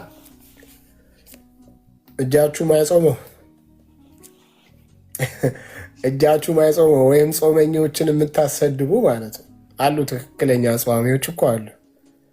ትክክለኛ ጿሚዎችን ግን የምታሰድቡ አላችሁ። ፕሮፋይላችሁን የቤተ ክርስቲያኗን ሎጎ ምናምን ታረጉና ወይ ደግሞ የሆነ የጥንት አባቶችን ምናምን ምስል ታረጉና ወይ ደግሞ የስዕለ አድኖን ምስል ምናምን ታረጉና ከዛ እዚህ ትመጡና ደደብ መሀይም የሆነ ነገር ምናምን እንዳለ ስድባችሁ ማለት ነው። እናንተ ቤት ሲሆን ደግሞ መጥቶ ለሚሞግተው ኑ በብርሃኑ ተመላለሱ፣ ኑ በብርሃኑ ተመላለሱ፣ ኑ በብርሃኑ ተመላለሱ። አትሊስት እዚህ እንኳን እንደዛ ብላችሁ ጻፉ እንጂ እዚህ እንኳን ስትመጡ እንደዛ ብላችሁ ጻፉ፣ ከስድቡ ይልቅ ማለት ነው። ያ ጌታ ባርካችሁ። እንግዲህ ሰድባችሁን የምንሸማቀቅ ክርስቲያኖች አይደለንም። እኛን ታቁን አላችሁ። ክርስቲያን ተሳድቦ ለስድብ ስድብ አይመልስም፣ ለተሳደበው ማለት ነው አለ ጌታ ኢየሱስ ክርስቶስ ያስተማረን አለ። ሲሰድቧችሁ መልሰን እንዳንሰድብ ግራን በጥፊ ቢመታ ቀኝን መልሰ አዙርለት ስለሚል እንደዛ ነው የምናደርግላችሁ። በእኛ ላይ ነው የተፈጸመው የክርስቶስ ንግር። አኬ እንዳለው አኬን ጨዋታ ላጫውተው። እኛ ክርስቶስ የጸለየው አንድ አርጋቸው ብሎ የጸለየው አንድ አርጋቸው ጽጌን ነው ለካ። አንድ አርጋቸው ብሎ ክርስቶስ የጸለየው ጸሎት ዮሐንስ 17 ላይ ለእኛ ነው የጸለየውና እኛ አንድ ነን አላለም። በክርስቶስ ጸሎት እኛ አንድ ነን አለ። አረፈው ለካ አልሰማውም። እሱንም እናሰማለን። አኬ ድፍረት ግን አኬና ቀሲስ ዲበኩል አንዴ ድጋሚ ተገናኝተው ባወሩ በድነት ጉዳይ ላይ በተለይ በድነት ጉዳይ ላይ ወይም ደግሞ ክርስቶስ ፍጡር ነው ፍጡር አይደለም በሚለው ማለት ነው። ክርስቶስ ፍጡር ነው ፍጡር አይደለም በሚለው ላይ አንድ ቀን ድጋሚ ተገናኝተው ባወሩ እያልኩ ነበር። ግን ሰሞኑን ኃይለኛ እንትን ይኖራል ከጾሙ በኋላ። ግን ከጾሙ በኋላ ነው። ጾም ላይ ሆነው ማናቸውም እርስ በርስ እንትን እንዳይሉ እንትን ብለዋል፣ ተነጋግረዋል። እሺ አይ ቲንክ ማነው የሚለው ስም መምርቲብ አይደል? መምርታይም ትግርኛ ነው። አራና እንደገባ ምንድነው እንደገባ እንትን ለማድረግ ምንድነው የሚባለው? እሺ ጾም ስለሆነ በጾም እርስ በርስ እንደማይነጋገሩ ተስፋ እናደርጋለን። ለምን ላስቲር የሰሩትን ስህተት ዘንድሮ ደግሞ አይሰሩትም። ከጾም በኋላ ግን እስኪ አኬናና አዎ እናንተ እዚህ 8 ሰዎች ያላችሁ 1 2 3 4 5 6 7 8 ደምረው ለጊዜው ልቀንሰውና ሰባታችሁ ቤተክርስቲያናችሁ የምታስተምረው ትምህርት አንድ ነው ወይስ ይለያያል? እሺ ጥያቄው ጥሩ ጥያቄ ነው። ተገቢም ጥያቄ ነው። ጥያቄው እንግዲህ እኛ ኦርቶዶክሳውያን መሰረታችን ያደረግነው ክርስቶስ በመሰረታት ቤተክርስቲያን ላይ ስለሆነ ክርስቶስ እኛ ላይ ጸልዋል፣ ስለኛ ጸልዋል። በዮሐንስ ወንጌል መልእክት ላይ በ17ኛው ምዕራፍ ላይ አንድ አርጋቸው ብሎ ክርስቶስ ጸልዋልና ያ ክርስቶስ የጸለየው ጸሎት እኛን አንድ አርጎናል። አለቀ። የአኬ ምላሽ ማለት ነው። የአኬ ምላሽ ማለት ነው። እሺ እዚህ ጋር ደግሞ አንድ እንዳልሆናችሁ የሚናገር ሀሳብ አለ። ለምሳሌ ቅባት የሚባል ካራ የሚባል ጸጋ የሚባል ከኢትዮጵያ ኦርቶዶክስ ብቻ ማለት ነው። ክሳቴ የሚባል ጣዕመ ቤተ ጻማ የሚባል እነዚህ ሁሉ ተለያይተው አሉ፣ በልዩነት አሉ። አይ ልዩነታችን አንድ ነው። ምንድን ነው ልዩነታችን? ጾሙ ላይ የቱ ጾም ላይ? የአብይ ጾም ላይ እኮ። የአብይ ጾም ላይ ምንድን ነው? በ4 ዓመት አንዴ እነሱ ጋር ቼንጅ ያደርጋል፣ ይቀየራል ጊዜው እና እሱ ጊዜ ላይ የእኛ ነው ትክክል ይላሉ እነሱ፣ እኛ ደግሞ የእኛ ነው ትክክል እንላለን ይላሉ። አጽዋማት ላይ ከተለያየህማ 2 ነው ልትሆን የምትችለው፣ 5 አትሆንም። 5 አትሆንም አይደል እንዴ? ተሳስቻለሁ። አጽዋማት ላይ ወይም የአጽዋማት ቀን ላይ ከተለያየ 5 ልትሆን አትችልም፣ 2 ነው ልትሆን የምትችለው ማለት ነው። 5 ቦታ ስትሆን ግን የከፋፈለ ወይም እንድትከፋፈሉ ያደረገ ያስተምሮ የትምህርት ልዩነት አለ ማለት ነው። ስለዚህ ከዚህ አንጻር የትምህርት ልዩነት የለም የምትሉ ከሆነ ደግሞ ይኸው ፋይል እናውጣ ከቤተ መጽሐፍታችሁም ቢሆን ከተነጋገራችሁባቸው ቪዲዮዎችን ቢሆን ማለት ነው። ከተነጋገራችሁባቸው ቪዲዮዎች እንደ ምሳሌነት ብናነሳ መሬት ላይ ያለችው ኦርቶዶክስ እና አየር ላይ ያለው ኦርቶዶክስ ተመሳሳይ ትምህርት የላቸውም። በማን በነገረ ክርስቶስ ላይ፣ በማን በነገረ ማርያም ላይ፣ በማን ገድላትና ድርሳናት ላይ፣ በቤተ መጽሐፍቶቻቸው ላይ አንድ አይነት አቋም ወይም አንድ አይነት ትምህርት የላቸውም። እንደ ምሳሌ እናንሳ። ኦኬ ከገድላትና ድርሳናት ብንነሳ ገድላትና ድርሳናት የሃይማኖት መከራከሪያዎች አይደሉም ብለው የተነሱ አካላት አሉ። ገድላትና ድርሳናት ደግሞ ያልተቀበለ ይህን የመቀበል ግዴታ የለብኝም። ገድላትና ድርሳናትን ያልተቀበለ እሱ ኦርቶዶክስ ከፕሮቴስታንቱ፣ ከጴንጤው፣ ከመናፍቁ በምን ይለያል ተብሎ ደግሞ በነ ዶክተር ቀሲስ ዘበነ እና በሌሎችም ይሄ አይነት አቋም አለ። መሬት ላይ ያለችው ኦርቶዶክስ አይ ቲንክ ቀሲስ ዲበኩሉም ከጊዜ በኋላ ነው እንጂ ይህንን ዲናይ ማድረግ የፈለጉት ወይም ደግሞ ይህንን መካድ የጀመሩት ገድላትና ድርሳናት ያለውን ሁሉ ተቀበል አልቀበልም ብለዋል። እንደዚህ የሚል ቪዲዮ ውስጥ ወይም ደግሞ በላይቫቸው ላይ ተናግረዋል። አይክዱም። በና አኬና በነ ሌሎቹ ግሩፕ ላይ ደግሞ ስታዩ ምን አለ? በዚህ ላይ ልዩነት አለ ማለት ነው። የመቀበል ግዴታ የለብን። የመቀበል ግዴታማ አለ በኦርቶዶክስ እስከሆንክ ድረስ ማለት ነው። ኦኬ። ከዛ ደግሞ በክርስቶስ ፍጡር ነው ፍጡር አይደለም በሚለው ልዩነት አለ በደንብ ልዩነት ነው ያለው። ክርስቶስ በስጋው ፍጡር ነው ሲል እንደዚህ የሚባል ትምህርት የለም የሚል ደግሞ የነ ታላቁ ጅብሪል ወይም ደግሞ የነ ቀሲስ ዲበኩሉ ወይም ደግሞ የነ መዝሙረ ያሬድ አቋም አለ፣ ወይም ደግሞ የነ ዘማርያም አቋም አለ። ክርስቶስማ ፍጡር ነው፣ በስጋው ፍጡር ነው፣ ከማርያም ስጋ ነሳ ደም ነሳ ስንል ያ ፍጡር የሆነውን ስጋና ደምን ስለያዘ በስጋው ፍጡር ነው ብለው የሚያስተምሩ አካሎች አሉ። በዚህ የትምህርት ልዩነት አለ በነገረ ክርስቶስ ላይ ማለት ነው። ሌላው ልዩነታቸው ሁለት አነሳ። ሶስተኛው በኢየሱስ ክርስቶስ ሞት ዓለም ሁሉ ምን ብሏል? ድነዋል ብለው የሚናገሩ እነ ቀሲስ ዲበኩሉ እነ መዝሙረ ያሬድ እነ አሁን የጠቀስኩላችሁ እነዚህ ግሩፖች ማለት ነው። እነ ታላቁ ጅብሪል እነ ዘማርያም መሬት ላይ ያለችው ኦርቶዶክስን የሚወክሉ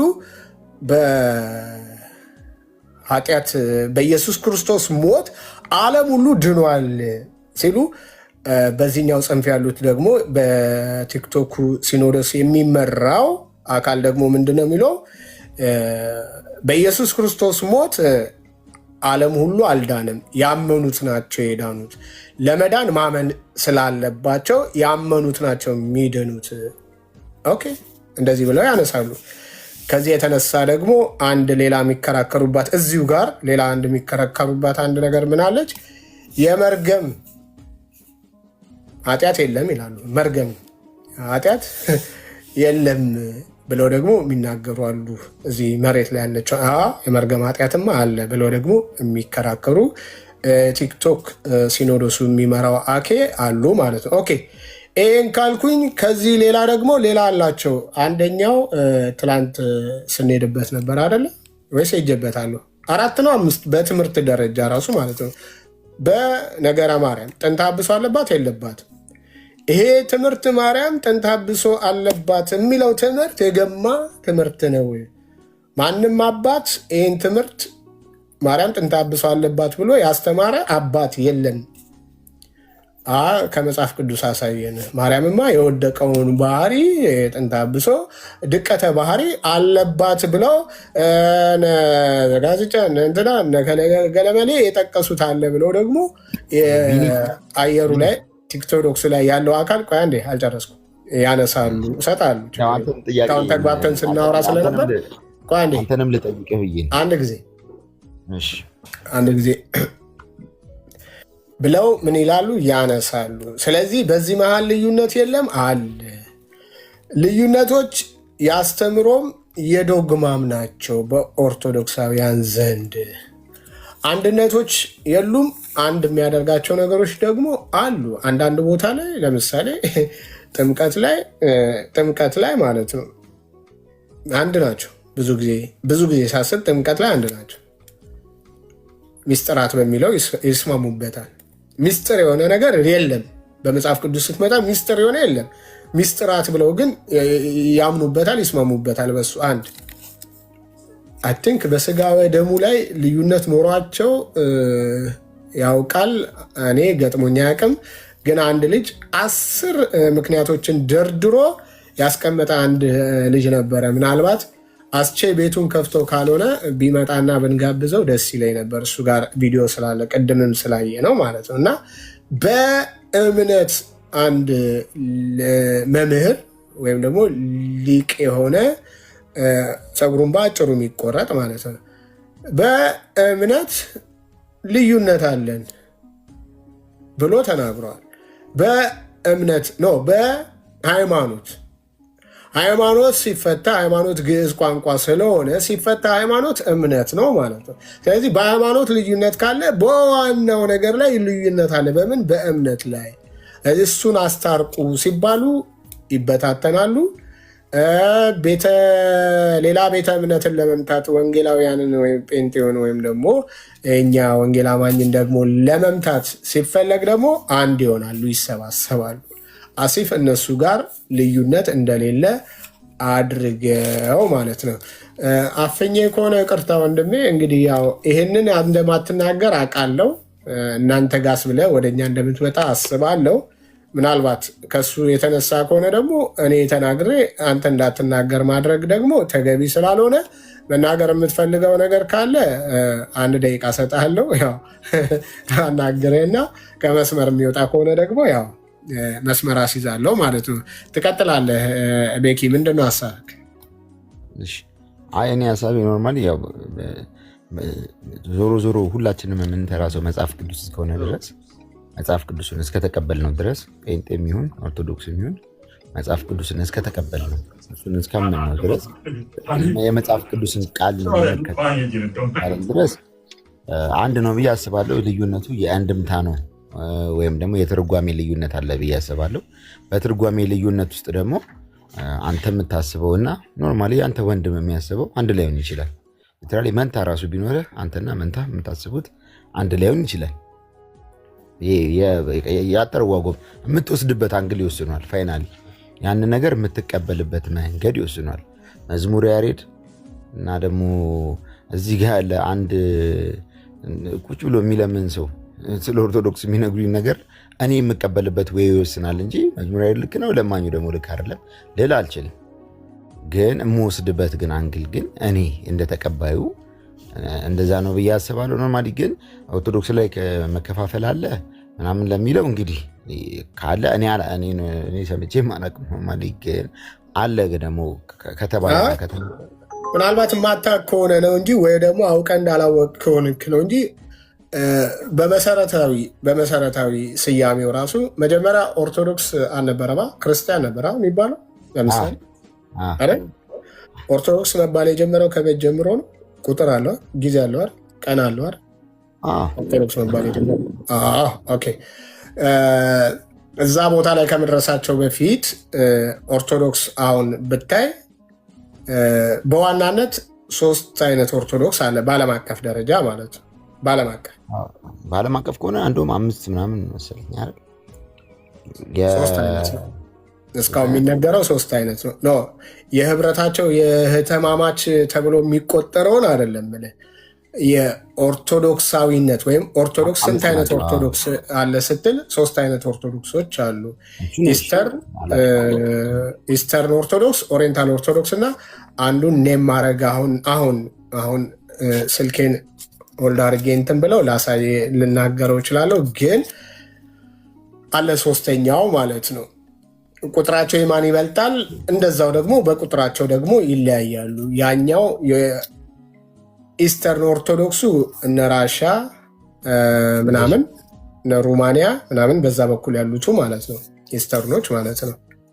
እነሱ ጋር ያለ ሲሆን ኦሪየንታሉ ደግሞ ከዚህ ከኮፕቲክ ጀምሮ ህንድ፣ ግብፅ ምናምን እያለ አርሜኒያ፣ ኢትዮጵያ እያለ የሚቀጥል ማለት ነው። እሺ ቢኒ ተከፍለዋል። ወይም 2 አይነት ኦርቶዶክስ አለ። እሱን ታውቃለህ ወይ ነው? አይ እሱን አላውቅም፣ ግን እሺ ካለም እንግዲህ ሀሳባቸው ምን ሆኖ እንደተከፋፈሉ ባላውቅም፣ ግን እኔ አሁን ማለት ለምን መሰለ እሱን ማወቅ የሚኖርብህ ለምን ይጠቅማል መሰለ እስከተወሰነ ዘመን ጊዜ ድረስ አንድ ሆነው መጥተዋል። ክርስቲያን ተብለው እስከተወሰነ ዘመን ላይን አበጅተው አንድ ሆነው መጥተዋል። ያ በመካከላቸው ዓመታዊም ይሁን ወይም ደግሞ በረጅም ጊዜ ለውጥ ጉባኤ ይደረግ ነበረ ማለት ነው። ጉባኤ ሲደረግ በመካከል የሐሰት ወይም የስህተት አስተማሪዎች ሲነሱ ከአባቶች መካከል ይሁን ወይም ደግሞ ከምዕመንም ይሁን ከካህናትም ይሁን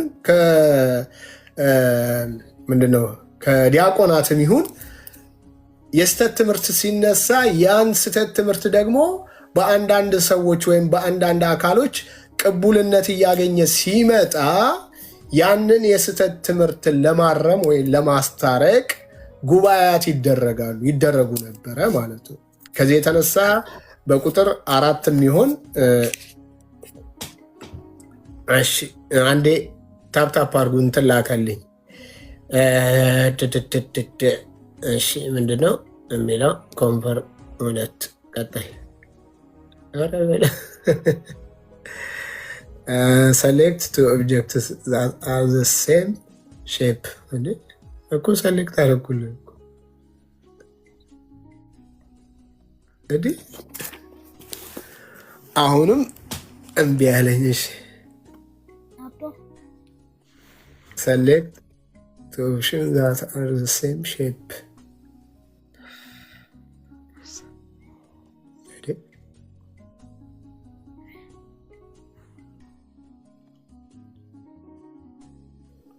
ቀልዳል ሁለቱንም ልክ የለት ነው ብሎ አፈረሰብኝ። ቀጥሎ ደግሞ ሶስተኛው ላይ ይሻላል። ለማንኛውም ታፕ ታፕ አድርጎ አይ